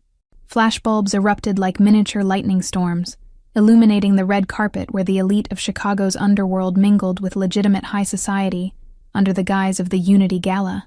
It was a charity event on paper, raising money for inner-city hospitals, but in practice, it was a summit. A place where truces were measured in champagne flutes and betrayals were whispered behind manicured hands. Inside the car, the silence was absolute. Silvio Richetti sat in the shadows, his profile carved from granite, his dark brown eyes fixed on the entrance. He didn't look like a man who had spent the last 3 weeks bleeding out in a safe house. He looked immortal. The tuxedo fit him with military precision, the stark white of his shirt contrasting with the deep tan of his skin. He adjusted his cufflinks, heavy gold knots, and turned to Lauren. "Remember," he said, his voice low, vibrating through the small space between them. "Breathe. You are not Lauren Cole, the veterinarian. You are the woman who holds the leash of the most dangerous man in this city. Walk like it." Lauren nodded, her hands smoothing the silk of the burgundy dress over her thighs. The fabric felt cool to the touch, a liquid armor that she had donned to go to war. The ruby necklace at her throat felt heavy, a physical weight that reminded her of the stakes. I'm ready, she lied, her heart hammering against her ribs like a trapped bird. Enzo is at the north exit, Silvio murmured, tapping the small earpiece hidden in his right ear. The weapons are in the ventilation shaft of the third-floor linen closet. But we won't need them if you play your part. Marco is a narcissist. He will want to gloat before he takes the crown. We use that. The driver opened the door. The noise of the city rushed in. Shouts of photographers, the murmur of the crowd, the distant wail of a siren. Silvio stepped out first. He buttoned his jacket, scanned the perimeter with a single, sweeping glance, and then turned to offer his hand to her. Lauren took it. As she stepped out into the flashing lights, she felt the shift in the atmosphere. It wasn't just attention. It was shock. A ripple went through the crowd nearest to the curb. Whispers ignited like dry tinder. Richetti. He's alive. It's him. They walked up the red carpet, not rushing. Silvio moved with a predatory grace that forced people to part before him. He didn't acknowledge the cameras. He didn't acknowledge the stunned gasps of the lower-level mobsters who had spent the last week jockeying for position in his absence. He kept his hand firmly on the small of Lauren's back, a gesture that was possessive, protective, and unmistakably claiming. When they reached the heavy gold doors of the Gold Coast room, the security detail, men hired by Marco, froze. They recognized Silvio. Their hands twitched toward their earpieces, panic widening their eyes. "Good evening," Silvio said. His voice was calm, pleasant even, but it carried the threat of a loaded gun. "I believe I'm expected." The lead guard swallowed hard, his face draining of color. He stepped aside without a word. They entered the ballroom. If the sidewalk had been chaotic, the ballroom was a masterpiece of orchestrated opulence. Crystal chandeliers the size of small cars hung from the gilded ceiling, casting a warm, honeyed glow over hundreds of guests. A string quartet played something classical and soothing in the corner, fighting a losing battle against the hum of conversation. Then, Silvio stepped into the light. The reaction was instantaneous. It started near the doors and spread outward like a shockwave. Conversations died mid-sentence. Glasses were lowered. The music faltered as the cellist looked up and missed a beat. A silence descended on the room, thick and heavy, suffocating the laughter and the clinking of silverware. Silvio Richetti, the man whose obituary had been quietly drafted by half the people in this room, was walking across the marble floor. And on his arm was a vision in blood-red silk. Lauren felt the weight of 1,000 eyes. She felt the judgment, the curiosity, the jealousy. She kept her chin high, channeling every ounce of cold fury she had felt, watching her house burn. She focused on the rubies at her throat, imagining they were shielding her. "I am not a victim," she repeated to herself. "I am the storm. Keep walking," Silvio whispered, his lips barely moving. "Don't look at the floor. Look at them. Make them look away." They moved toward the center of the room. A waiter, trembling, offered a tray of champagne. Silvio took 2 flutes, handing one to Lauren. He took a sip, his eyes scanning the crowd, cataloging threats, reading loyalties. "There," he murmured. Lauren followed his gaze. At the far end of the room, on a raised dais where a podium stood waiting, was a group of men laughing. In the center of them was Marco. He looked triumphant. He was holding a scotch, gesturing expansively with a cigar in his other hand. He looked like a king holding court. He hadn't seen them yet. His back was turned, soaking in the adulation of the sycophants surrounding him. "He looks comfortable," Lauren noted, ice in her voice. "He thinks he's celebrating a coronation," Silvio said. "He's about to celebrate his funeral." A woman detached herself from a nearby group and intercepted them. She was older, draped in diamonds and wearing a severe navy gown. It was Mrs. Rossi, the wife of one of the 5 families' heads. She had eyes like a hawk and a smile that looked like it had been sharpened on a whetstone. "Silvio," she purred, though her eyes were wide with genuine shock. "We heard terrible rumors. An accident." "Rumors are often exaggerated, Elena," Silvio replied smoothly, leaning in to kiss her cheek. "As you can see, the reports of my demise were premature." Mrs. Rossi turned her gaze to Lauren.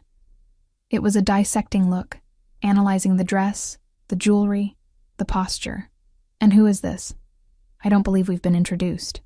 "This is Lauren," Silvio said, not offering a surname, not offering an explanation. "She is with me." "A lovely dress, Mrs." Rossi said, her tone dripping with passive aggression. "Bold color. Usually we reserve red for looser occasions." Lauren smiled. It was the smile she used when a client tried to tell her how to do her job. "It's burgundy, actually, the color of oxygenated blood. It seemed appropriate, given that everyone here seems to be out for it tonight." Silvio stiffened slightly beside her, suppressing a smirk. Mrs. Rossi blinked, taken aback by the sharp retort. She laughed, a brittle sound. "Charming. Welcome back, Silvio." She retreated, and Silvio leaned closer to Lauren. "Oxygenated blood? It shut her up," Lauren whispered. "Focus," Silvio commanded softly. "Marco is moving." On the dais, Marco had turned. He handed his glass to an aide and checked his watch. He was preparing to speak. He still hadn't seen Silvio, blocked by the crowd and the pillars. He stepped off the dais and headed toward the service corridor that led to the private prep rooms behind the stage. "That's the signal," Silvio said. He adjusted his tie. A subtle movement, barely a brush of his fingers against the silk knot. "Go." Lauren didn't hesitate. She didn't say goodbye. She simply turned and melted into the crowd, moving in the opposite direction of Silvio. Silvio stood alone in the center of the room. He let the crowd see him now. He let the whispers grow. He waited. Lauren navigated the sea of tuxedos and gowns. She moved with purpose, heading toward the ladies' room that was situated near the service entrance. Her heart was pounding so hard she thought it might bruise her ribs. She reached the hallway, checking over her shoulder. The coast was clear. Instead of entering the restroom, she slipped past the door and into the narrow service corridor. It was cooler here, smelling of industrial cleaner and stale coffee. She pressed her back against the wall, listening. The earpiece in her ear crackled. "I'm in position," Silvio's voice came through, clear and calm. "He's in the green room, 2 guards outside. You need to get to the ventilation grate in the pantry next door. It shares a wall." "I'm moving," Lauren whispered. She found the pantry door. It was unlocked. She slipped inside. It was a small room stacked with crates of wine and linens. High on the wall, near the ceiling, was the vent. Lauren hiked up her silk dress, not caring about the cost. She climbed onto a crate of Pinot Noir, balancing precariously in her heels. She pulled the small directional microphone Enzo had given her from her clutch purse. It looked like a compact mirror. She pressed it against the vent. Voices drifted through, muffled at first, then clearer as she adjusted the frequency. "Nervous, Marco? You're sweating." A rough voice. Unknown. "I'm not nervous." Marco's voice. Arrogant, impatient. "I'm ready." "Is the transfer complete?" "The Albanians want the second half," the rough voice said. "They said the job was messy. The house burned, but they didn't find the body." Lauren's breath hitched. She pressed the device harder against the metal grate. "The body is ash," Marco snapped. "The car exploded. The house burned to the foundation. There's nothing left of Silvio Ricchetti but dental records, and I made sure those vanished from the dentist's office last week. He's dead. The transfer goes through as soon as I leave that stage." "And the girl?" the voice asked. "The vet?" "Collateral," Marco dismissed. "If she was in the house, she's dust. If she wasn't, she's a nobody. Who cares? She's a loose end that tied itself. Now hand me the speech. It's time to accept the burden of leadership." Lauren's hand shook. She had it. The confession. The confirmation of the hit. The dismissal of her life as dust. "Did you get it?" she whispered into her comms. "Crystal clear," Silvio's voice replied. It was the voice of the Reaper. "Get out of there, Lauren. Go back to the floor. Stay near the exit." "I'm coming out," she said. She jumped down from the crate, smoothing her dress. She slipped out of the pantry and back into the service corridor. She walked briskly toward the ballroom, her heart racing. She re-entered the Gold Coast room just as the lights dimmed. A spotlight hit the stage. "Ladies and gentlemen," a voice announced over the PA system. "Please welcome the acting head of the Ricchetti family, Mr. Marco Conti." Polite applause. It was thin, uncertain. The room knew something was wrong, but they didn't know what yet. Marco stepped into the spotlight. He looked impeccable, projecting a somber gravitas. He approached the microphone, adjusting it with both hands. He looked out at the darkened room, unable to see the faces clearly. "Friends," Marco began, his voice dripping with rehearsed sorrow. "We gather tonight under a shadow.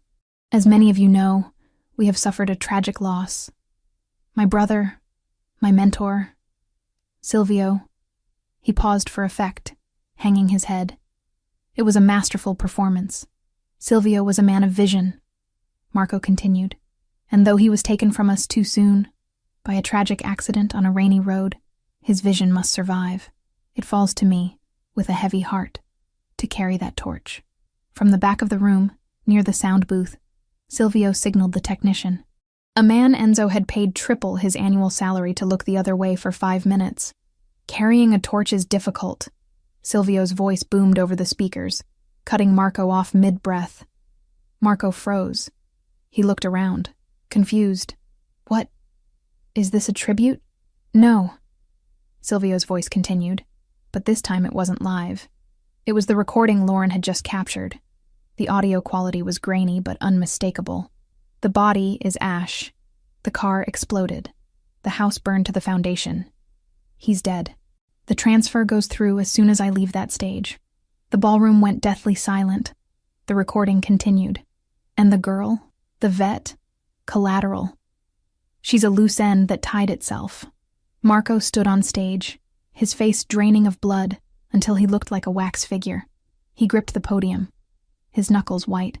He looked up at the sound booth, panic flaring in his eyes. Then the spotlight moved. It swung away from the stage and swept across the floor, searching. It stopped in the center of the room. Silvio Ricchetti stood there. He held a glass of champagne in one hand, the other tucked casually in his pocket. He looked up at the stage, his expression bored, almost disappointed. "You never could improvise, Marco," Silvio said. He didn't need a microphone. His voice carried through the stunned silence of the room. Marco stumbled back from the podium.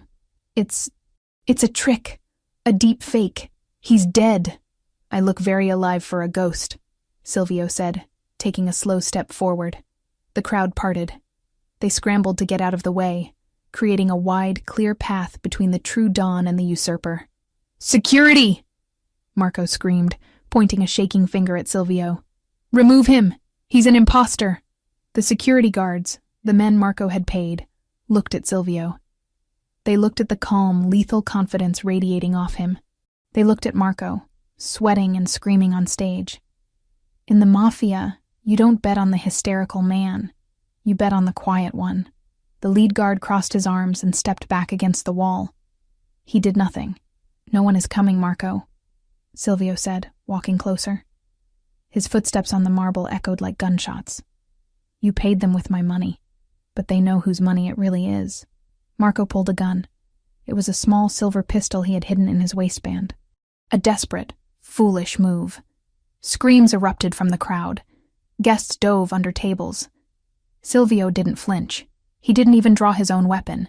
He just stopped walking and looked at the gun with disdain. "Put it down," Silvio said, "before you embarrass yourself further." "I killed you!" Marco shrieked, the veneer of the sophisticated consigliere shattering to reveal the frightened thug underneath. "I burned you." "You tried," Silvio corrected, "but you forgot the first rule of this family. You check the body." Silvio snapped his fingers. From the shadows of the wings, 3 men emerged. They weren't security. They were Silvio's personal guard. Enzo and 2 others who had been waiting in the ventilation shafts. They were armed with suppressed submachine guns. Marco looked left, then right. He was surrounded.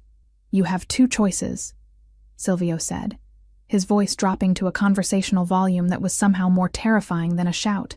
"You can use that gun on yourself. Or you can come with Enzo." Marco looked at the gun in his hand. He looked at the crowd, witnessing his total humiliation. He looked at Silvio, who watched him with eyes devoid of mercy. Marco's hand shook. He couldn't do it.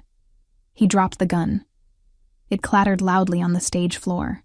"Smart," Silvio said, but cowardly. I expected nothing less. Enzo and the guards moved in. They didn't behead him. They didn't shoot him. They grabbed him by the arms and dragged him off the stage like a piece of unwanted luggage. Marco kicked and screamed, begging for the council to intervene. But the other dons watched in stony silence. The omertà had been broken. Marco was a rat and a failure. There was no sanctuary for him here. As Marco was hauled through the exit, Silvio stepped up onto the stage. He picked up the microphone Marco had abandoned. He looked out at the room, at the terrified socialites, the calculating mob bosses, the waiters frozen with their trays. My apologies for the interruption, Silvio said smoothly. There was a pest infestation. It has been handled. He raised his glass. To family. The room hesitated for a heartbeat. Then, slowly, terrifyingly, the applause started. One person, then 10, then the whole room. They clapped for the victor. They clapped because they were afraid not to. To family, someone shouted. Silvio drank. He didn't smile. He looked over the rim of his glass, scanning the crowd until he found her. Lauren was standing near a pillar, half hidden by the shadows. She was trembling. She had seen violence before, animals fighting, nature's cruelty. But she had never seen this. She had never seen a man dismantle another human being's life with just words and a recording. She saw the way the room bowed to him. She saw the absolute, terrifying power he wielded. He wasn't a hero. He was a monster who had learned to wear a tuxedo, and she was the one who had opened the gate for him. Silvio's eyes locked onto hers. Across the ballroom, the connection was electric, heavy with adrenaline and blood. He nodded to her, a barely perceptible dip of his chin. We did it. Lauren touched the ruby necklace at her throat. It felt colder now. She raised her own champagne glass, her hand shaking slightly, and took a sip. The wine tasted like vinegar. The words she'd heard through the hotel vent, collateral, dust, echoed under the applause, riding the heat of the spotlights and the smell of cordite. The music started again. The quartet played a waltz, frantic to cover the awkwardness of an attempted coup. The chatter resumed, louder and more manic than before. The world of the Mafia spun on, indifferent to the man who had just been dragged to his death. Silvio stepped off the stage and began to walk toward her. The crowd parted for him again, but this time they bowed their heads. He was the king of Chicago, risen from the ashes, and as he closed the distance, Lauren realized with a jolt of clarity that the dangerous part wasn't the car crash, or the fire, or the traitor. The dangerous part was that she didn't want to run away. She wanted to see what he would do next. Dance with me, Silvio said when he reached her. It wasn't a question. Lauren set her glass down on a passing tray. She stepped into his arms. He pulled her close, his hand burning against the silk on her lower back. They moved together, swaying to the music, surrounded by enemies who were now pretending to be friends. Is it over? She whispered against his lapel. The battle is over, Silvio murmured, his lips brushing her ear. The war is just beginning. He spun her, the burgundy dress flaring out like a pool of blood on the marble floor. And for the first time that night, Silvio Ricchetti smiled. It was the smile of a wolf who had just cleared the forest of competitors. And you, he whispered, were magnificent. Lauren closed her eyes, letting the music and the fear wash over her. She was alive. He was alive. And God help her, she had never felt more powerful. The silence inside the limousine on the ride back to Wacker Drive was heavy, not with the comfortable quiet of shared victory, but with the suffocating weight of things left unsaid. The city of Chicago blurred past the tinted windows, a streak of neon and rain-slicked asphalt, indifferent to the fact that its hierarchy had just been violently rearranged. Lauren Cole sat in the corner of the leather seat, the burgundy silk of her dress pooled around her like spilled wine. The adrenaline that had sustained her through the gala, through the confrontation with Marco, and through the terrifying waltz in the arms of a killer, was beginning to drain away. In its place was a bone-deep exhaustion, and a trembling in her hands she couldn't quite suppress. She looked at Silvio. He was staring out the window, his jaw set in a line of granite. The warmth he had shown her on the dance floor, the possessive heat of his hand on her back, the whisper against her ear, had evaporated the moment the heavy doors of the Drake Hotel had closed behind them.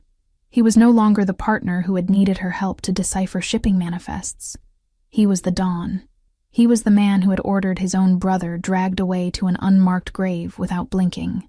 "You're quiet," Lauren said, her voice sounding too loud in the hermetically sealed cabin. Silvio didn't turn. "There is nothing left to say. The work is done." The coldness of his tone struck her like a physical blow. It wasn't angry. It was detached. Clinical. It was the voice of a surgeon closing a patient after a procedure, ready to wash his hands and move on to the next case.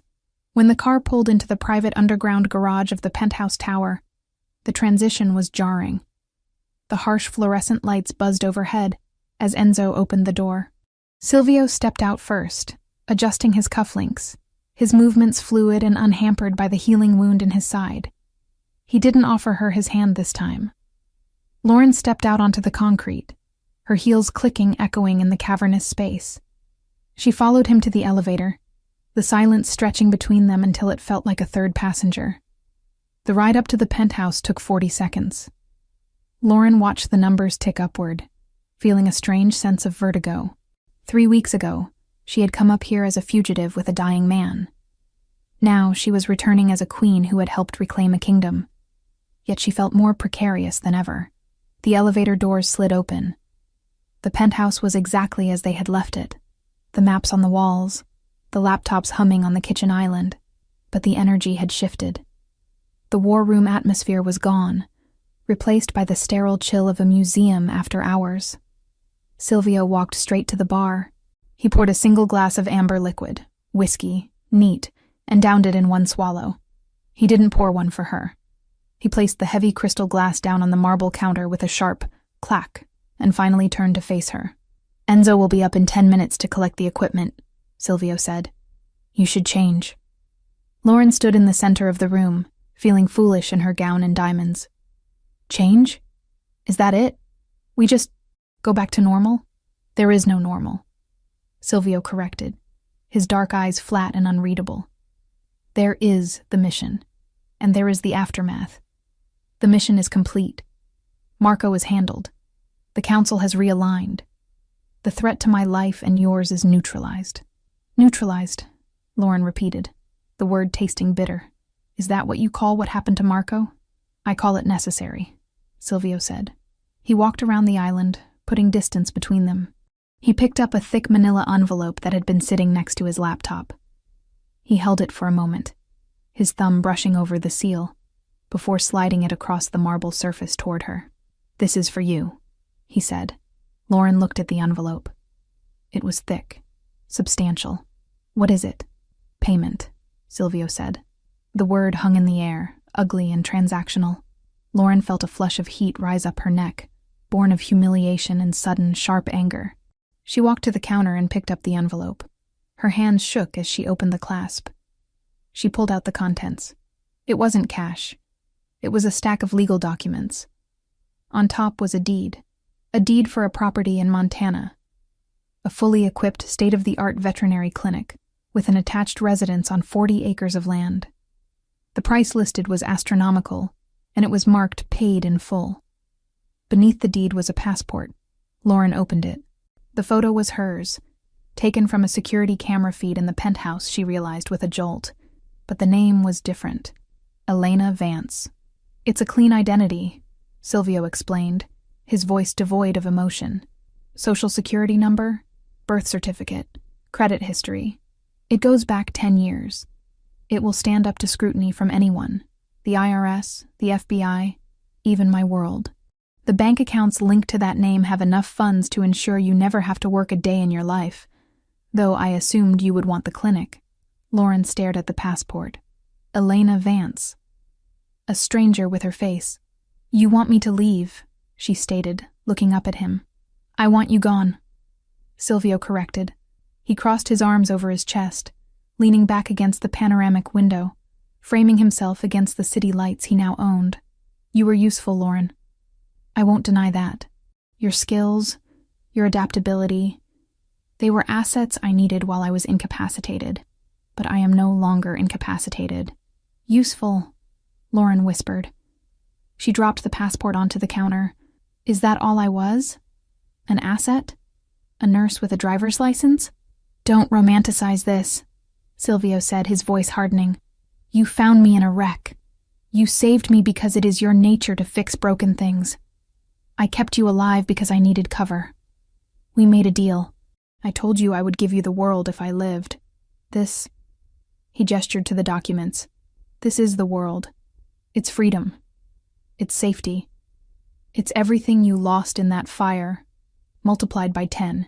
It's a payoff, Lauren snapped, the anger finally breaking through. You're paying me off like a contractor you're done with. Because I am done with you, Silvio roared. The sudden volume made her flinch. He pushed off the window and stalked toward her, stopping only when the kitchen island was the only thing separating them. Look at me, Lauren. Look at what I am. I just executed my brother in front of 500 people. Tomorrow, I will order the deaths of a dozen more men who were loyal to him. My life is blood. It is violence. It is looking over my shoulder every second of every day until someone finally gets lucky and puts a bullet in my head. I know what you are, Lauren argued, leaning forward, matching his intensity. I've been living in it for 3 weeks. I washed the blood off your hands. I loaded your gun. I didn't run then. Why are you pushing me away now? Because you are a civilian, Silvio shouted, slamming his hand down on the marble. The sound echoed like a gunshot. You are a veterinarian who saves horses and cries over burnt houses. You do not belong here. You wore the dress, you played the part, and you did it well. But the play is over. The curtain is down. He took a breath, his chest heaving. When he spoke again, his voice was dangerously quiet. You are a liability, Lauren. A weakness. Every enemy I have, and I have made new ones tonight, will look for a way to hurt me. And they will see you. They will see the way I looked at you on that dance floor. And they will come for you to get to me. So let them come, Lauren said, her voice shaking with a bravery that was bordering on recklessness. We handled Marco. We can handle... No. Silvio cut her off. I handled Marco. You survived him. There is a difference. I cannot run an empire if I am constantly worried about keeping you breathing. I cannot be what I need to be if I have a conscience sleeping in my bed. He looked at her with eyes that were cold, dead, and utterly convincing. You were a distraction. A pleasant one. But I have work to do, and I don't need a pet. The insult landed with precision. Lauren recoiled as if he had slapped her. She looked at him, searching for the man who had held her face in the elevator. The man who had told her she was a queen. He was gone. Or maybe he had never existed. Maybe this cold, brutal creature was the real Silvio Ricchetti, and the other man was just a fever dream born of trauma and painkillers. She straightened her spine. She reached up to her neck. Her fingers found the clasp of the ruby necklace. It took a moment. Her hands were trembling, but she undid the latch. The heavy necklace slid from her skin, pooling in her hands like drops of blood. She placed it gently on top of the dossier. The debt is paid, she said, her voice hollow but steady. You promised to replace what I lost. You've done that. The house, the clinic. It's more than fair. Silvio stared at the rubies.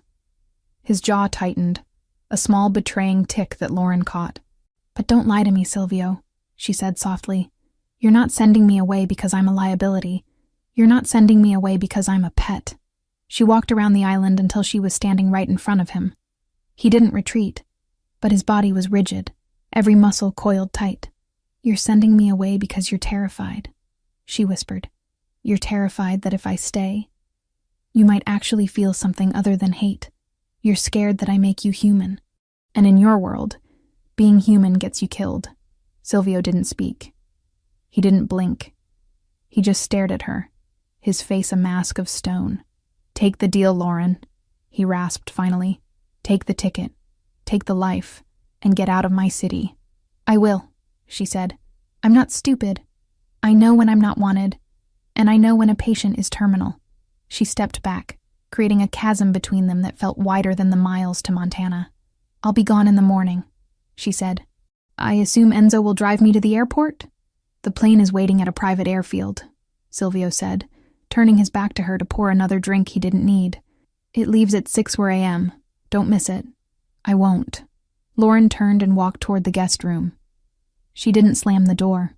She closed it quietly, with a soft click that sounded like the final beat of a heart. Inside the room, the silence was deafening. Lauren leaned against the door, sliding down until she hit the floor. She didn't cry. She had cried enough in the truck. She just sat there, listening to the hum of the city outside, clutching the deed to a life she hadn't asked for, given by a man she was terrified she might have loved. In the main room, Silvio Ricchetti gripped the edge of the bar until his knuckles turned white. He stared at the ruby necklace on the counter. He reached out, his hand hovering over the gems, shaking slightly. He didn't pick them up. He couldn't bear to touch the warmth her skin had left on the metal. "It's better this way," he whispered to the empty room. "You're safe." He drank the whiskey. It burned, but not enough to numb the hole in his chest where his heart used to be. The morning came with a gray, relentless drizzle, fitting for a funeral or a departure. Lauren was awake long before the sun. She packed the few things she had. The clothes Silvio had bought her, the documents, the memories she couldn't leave behind. She left the burgundy dress hanging in the closet, a ghost of the woman she had been for one night. She walked out into the living area at 5:45 a.m. Silvio was there. He was sitting in the armchair facing the window, dressed in a fresh suit, reading a newspaper. He looked impeccable, untouched by the night. "The car is downstairs," he said without looking up. "Okay," Lauren said. She hesitated, her hand on the handle of her suitcase. "Silvio." He lowered the paper slowly. He looked at her.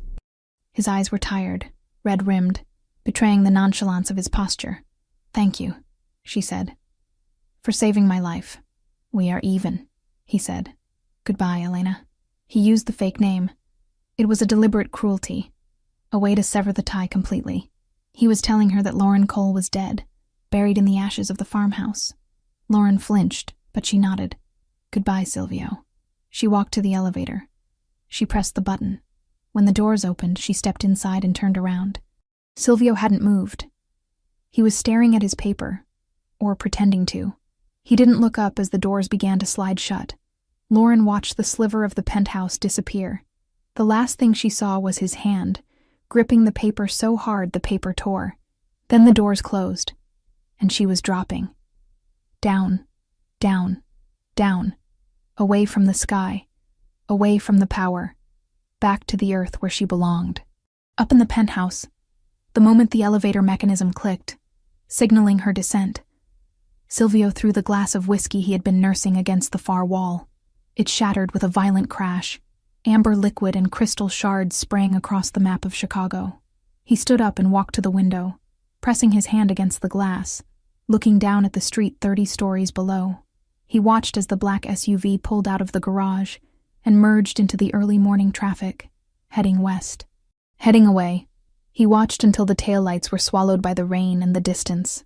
"Be safe, Piccola," he whispered to the glass. He turned back to the room. It was huge. It was luxurious. It was the seat of absolute power in the city. And it was completely, devastatingly empty. Silvio Ricchetti walked to his desk. He sat down. He pulled a stack of files toward him, the list of Marco's associates who needed to be purged. He uncapped his pen. The king was back on his throne, and he had never felt more like a prisoner. The wind in Montana had a different voice than the wind in Chicago. In the city, the wind screamed against glass and steel, angry and trapped. Here, in the vast, white silence of the valley, it howled with a lonely, ancient sorrow that seeped through the walls of the clinic and settled deep in Lauren Cole's bones. 4 months. It had been 122 days since she had walked out of the elevator on Wacker Drive, leaving behind a shattered glass of whiskey and a man who had looked at her like she was a ghost he was trying to exorcise. Time hadn't really moved since then. It still lived in the smell of gasoline and wet drywall whenever she closed her eyes, in the memory of the way he'd looked at her as if trying to exorcise a ghost instead of the woman who had dragged him back from the edge. Lauren, or Elena Vance as the locals knew her, stood in the sterile operating theater of the clinic Silvio had bought for her. It was a magnificent facility, over-equipped and overfunded, a diamond dropped in the middle of cattle country. The heated floors, the digital X-ray machines, the recovery stalls padded with memory foam. It was every veterinarian's dream, and it felt exactly like what it was. A golden cage. She finished wrapping the leg of a border collie that had gotten tangled in a barbed wire fence. The dog, a stoic creature named Buster, thumped his tail weakly against the stainless steel table. "You're good to go, buddy," Lauren whispered, scratching him behind the ears. "Stay away from the fence lines, okay?" She carried the dog out to the waiting room, where an old rancher named Mr. Henderson was twisting his hat in his hands. He looked at Lauren with the same mixture of gratitude and curiosity that everyone in town seemed to have. Who was this woman who appeared out of nowhere with unlimited funds and hands that could stitch a vein with surgical precision? "What do I owe you, Miss Vance?"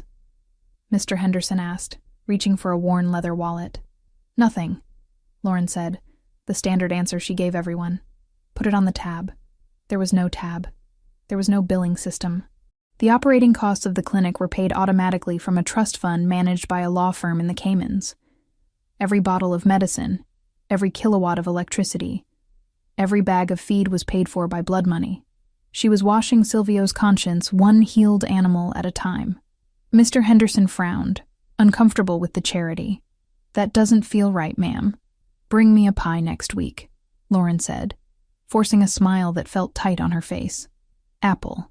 Now when the rancher left, the silence returned, heavier than before. Lauren locked the front door and flipped the sign to closed. It was only 4 p.m., but the winter sun was already dipping behind the sapphire mountains, painting the snow in shades of bruised purple and gray. She walked to the large window at the front of the clinic. The view was breathtaking. Acres of pristine pine forest and snow-covered pastures. It was the peace she had told herself she wanted. It was the safety Silvio had promised. And she hated it. She hated the quiet. She hated the safety. Every night, she lay in the king-sized bed in the attached residence, listening for the sound of an elevator, for the hum of a server, for the heavy tread of footsteps that meant danger and life. She missed the smell of ozone and expensive cologne. She missed the fear, because the fear had made her feel alive. She turned away from the window, intending to go to the back and sterilize instruments she hadn't even used, just to keep her hands busy. Then she heard it. It was a sound that didn't belong in this valley. It wasn't the rattle of a diesel pickup truck or the whine of a snowmobile. It was the low, throaty purr of a high-performance engine. Lauren froze. Her heart gave a single, violent kick against her ribs. She turned back to the window. A vehicle was coming up the long, winding driveway that she had shoveled by hand that morning. It was black. It was sleek. It was an armored SUV that looked like a scar against the white landscape. Panic flared, hot and sharp. Had Marco's loyalists found her? Had the clean identity failed? She looked around for a weapon. A scalpel. A sedative gun. Anything. But as the car pulled closer, slowing to a stop in front of the clinic, the panic dissolved into something else. Something terrified and hopeful and devastating. The engine cut. The driver's door opened. A man stepped out into the snow. He wasn't wearing a parka or heavy boots. He was wearing a long black wool coat over a dark suit, his Italian leather shoes sinking instantly into the powder. He looked ridiculous. He looked magnificent. It was Silvio. He stood by the car for a moment, looking up at the clinic, his breath puffing in white clouds in the frigid air. He looked tired. The arrogance that had armored him at the Unity Gala was gone, replaced by a weary tension in his shoulders.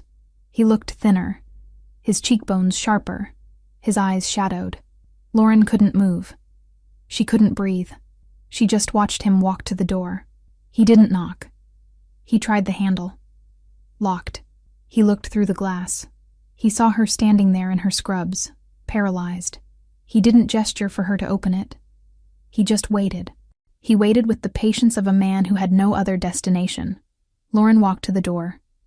Her hand trembled as she unlocked the deadbolt. The sound was loud in the empty room. She pushed the door open. The cold air rushed in, carrying the scent of pine and snow and him. "You're hard to find, Elena," Silvio said. His voice was rough, like he hadn't used it in days. "You knew exactly where I was," Lauren replied, her voice shaking. "You bought the map. I bought the land," he corrected. "I didn't know if you would still be on it." He stepped inside. He didn't ask for permission. He closed the door behind him, shutting out the wind. The silence that fell between them was electric, charged with 4 months of unsaid words. "What are you doing here, Silvio?" Lauren asked, wrapping her arms around herself. She felt suddenly underdressed in her simple blue scrubs and messy bun. "Is there a problem with the identity? Did someone find me?" "No one found you," Silvio said. He unbuttoned his coat but didn't take it off. He looked around the waiting room, taking in the clean lines, the expensive chairs, the peace. "The identity is perfect. Elena Vance is a ghost in the system." "Then why?" "Because the system works," Silvio said, looking back at her. "But I don't." He took a step toward her. "I haven't slept in 4 months, Lauren. I have the city. I have the power. Marco is a memory. The council eats out of my hand. I have everything I was supposed to want." "Congratulations," she said bitterly. "You won." "I lost," he said. The admission was quiet, brutal. "I sat in that penthouse every night, looking at the city, and all I could see was the empty space where you used to stand. I drank enough whiskey to drown a fleet, but I couldn't drown the silence you left behind." "You sent me away," Lauren reminded him, tears pricking her eyes. "You told me I was a liability. You told me I was a pet." "I lied," Silvio rasped. He closed the distance between them in 2 long strides. He stopped just inches away, close enough that she could see the gray hairs that had appeared at his temples, close enough to feel the heat radiating from him. "I lied to you because I was terrified," he confessed, stripping away the armor of the dawn. "I thought if I sent you here, to this fortress of snow and safety, you would be untouched. I thought I could keep you pure if I kept you far away from my filth." "I never asked to be pure," Lauren whispered. "I asked to be with you." "I know," Silvio said. He reached out, his hand hovering near her face, trembling slightly. "But I couldn't risk it. Not then. I needed to know the war was over. I needed to know I could build walls strong enough to hold us." "And now?" she asked. "Is the war over?" "The war is never over," Silvio said. "But the battlefield has changed." He reached into his coat pocket.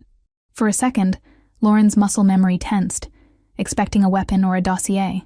But he pulled out a folded piece of paper. It wasn't legal-sized. It was a brochure. He handed it to her. Lauren opened it. It was a prospectus for the Richetti Foundation. "What is this?" she asked. "It's the future," Silvio said. "Over the last 4 months, I have liquidated the drug routes. I sold the gambling dens to the Russians. I cut the ties with the cartels. It cost me half my fortune and nearly a mutiny. But it is done." Lauren looked up at him, stunned. You dismantled the business?" "I legitimized it," Silvio corrected. "We still run the unions, the construction, the shipping logistics. But the cargo is real now. No more ghost shipments. No more blood money." He took a deep breath, looking at her with a vulnerability that broke her heart. "I cannot undo the things I have done, Lauren. I cannot bring back the dead, but I can change the direction of the river. I realized that protecting you didn't mean sending you away. It meant building a world where you didn't have to hide." He took the brochure from her hand and tossed it onto the reception desk. He didn't care about the paper. He cared about her. "I don't want a pet," he said, his voice dropping to a growl. "And I don't want a liability. I want a partner. I want someone who can look at a spreadsheet and see the lies. I want someone who can stand in a room full of sharks in a burgundy dress and make them afraid to bleed." He reached out and finally touched her. His warm hand cupped her jaw, his thumb brushing away a tear she hadn't realized had fallen. "I came here to ask you a question," he said. "And if the answer is no, I will walk out that door, get in my car, and you will never see me again. I will leave you to this peace you hate. What is the question? Lauren breathed, leaning into his touch. My soul is black, Lauren, Silvio whispered. I have done terrible things. I am stubborn, I am dangerous, and I am damaged. But I am yours, if you will have me. So, do you still know how to treat lost causes? Lauren looked at him. She saw the monster and the man. She saw the scar on his side that she had healed, and the scars on his conscience that she had soothed. She saw the only person in the world who made her feel visible. A smile broke through her tears. Not a polite smile, but a real, radiant thing. You're not a lost cause, Silvio, she said, echoing the words she had spoken months ago in a snowy parking lot. You're just incredibly high maintenance. Silvio let out a breath that sounded like a laugh, a sound of pure relief. He pulled her to him, his other arm wrapping around her waist, crushing her against his chest. Then fix me, he whispered. He kissed her. It wasn't like the kiss at the gala, which had been a performance for an audience. And it wasn't like the almost kisses in the penthouse, which had been restrained by duty. This was a collision. It was desperate and hungry, tasting of winter and longing. It was the breaking of a dam. Lauren buried her hands in his hair, pulling him closer, anchoring him. She felt the cold of his coat and the heat of his skin. She felt the gun he still wore, because old habits died hard, but she didn't care. When they finally broke apart, breathless, Silvio rested his forehead against hers. Pack a bag, he ordered softly. Where are we going? Lauren asked, though she already knew. Home, Silvio said. Chicago. We have a board meeting on Monday, and I believe the foundation needs a chairwoman. Lauren looked over his shoulder at the empty, perfect clinic. What about the animals? We'll hire a staff, Silvio said immediately. The best vets money can buy. We'll turn this place into a sanctuary. You can run it from the city. But you belong with me. Yes, Lauren said. I do. 1 year later, the charity gala for the Richetti Foundation was the event of the season in Chicago. The ballroom of the Palmer House was packed with the city's elite. Mayors, senators, philanthropists. The air smelled of expensive perfume and fresh lilies. It had been a full year since they'd walked back into Chicago together and turned a war room into a boardroom, rewriting supply chains and laundering blood into clean contracts. Somewhere far north, the Montana sanctuary she had once called a cage now ran under a full staff of vets she'd handpicked herself, its monthly reports stacked neatly on her desk in the city. Silvio Richetti stood on the edge of the dance floor, holding a glass of sparkling water. He wore a tuxedo, but the tension that used to define his posture was gone. He still looked dangerous. That would never fade. But the edge was sharper, cleaner. He wasn't a mob boss hiding in plain sight anymore. He was a tycoon who had rewritten the rules of the game. He wasn't watching the crowd. He was watching his wife. Lauren stood near the center of the room, speaking to the governor. She wasn't wearing burgundy tonight. She was wearing emerald green velvet, a gown that draped elegantly over her changing shape. She was 6 months pregnant. One hand rested unconsciously on the swell of her stomach as she laughed at something the governor said. She looked radiant, powerful. She held court not with fear, but with a charisma that drew people in. Enzo, now the head of legitimate security for the corporation, stepped up beside Silvio. The perimeter is clear, boss, Enzo said quietly. No threats, just donors. Good, Silvio said, not taking his eyes off Lauren. Let's keep it that way. Lauren looked up, sensing his gaze. She excused herself from the governor and walked toward him. The crowd parted for her, respectful and admiring. You look tired, Silvio said as she reached him, his hand immediately going to her waist to support her. My feet ache, she admitted, leaning into him. And your son is using my bladder as a trampoline. Silvio smiled, a genuine expression that reached his eyes. He placed his large hand over hers on her stomach. He has my energy, Silvio said.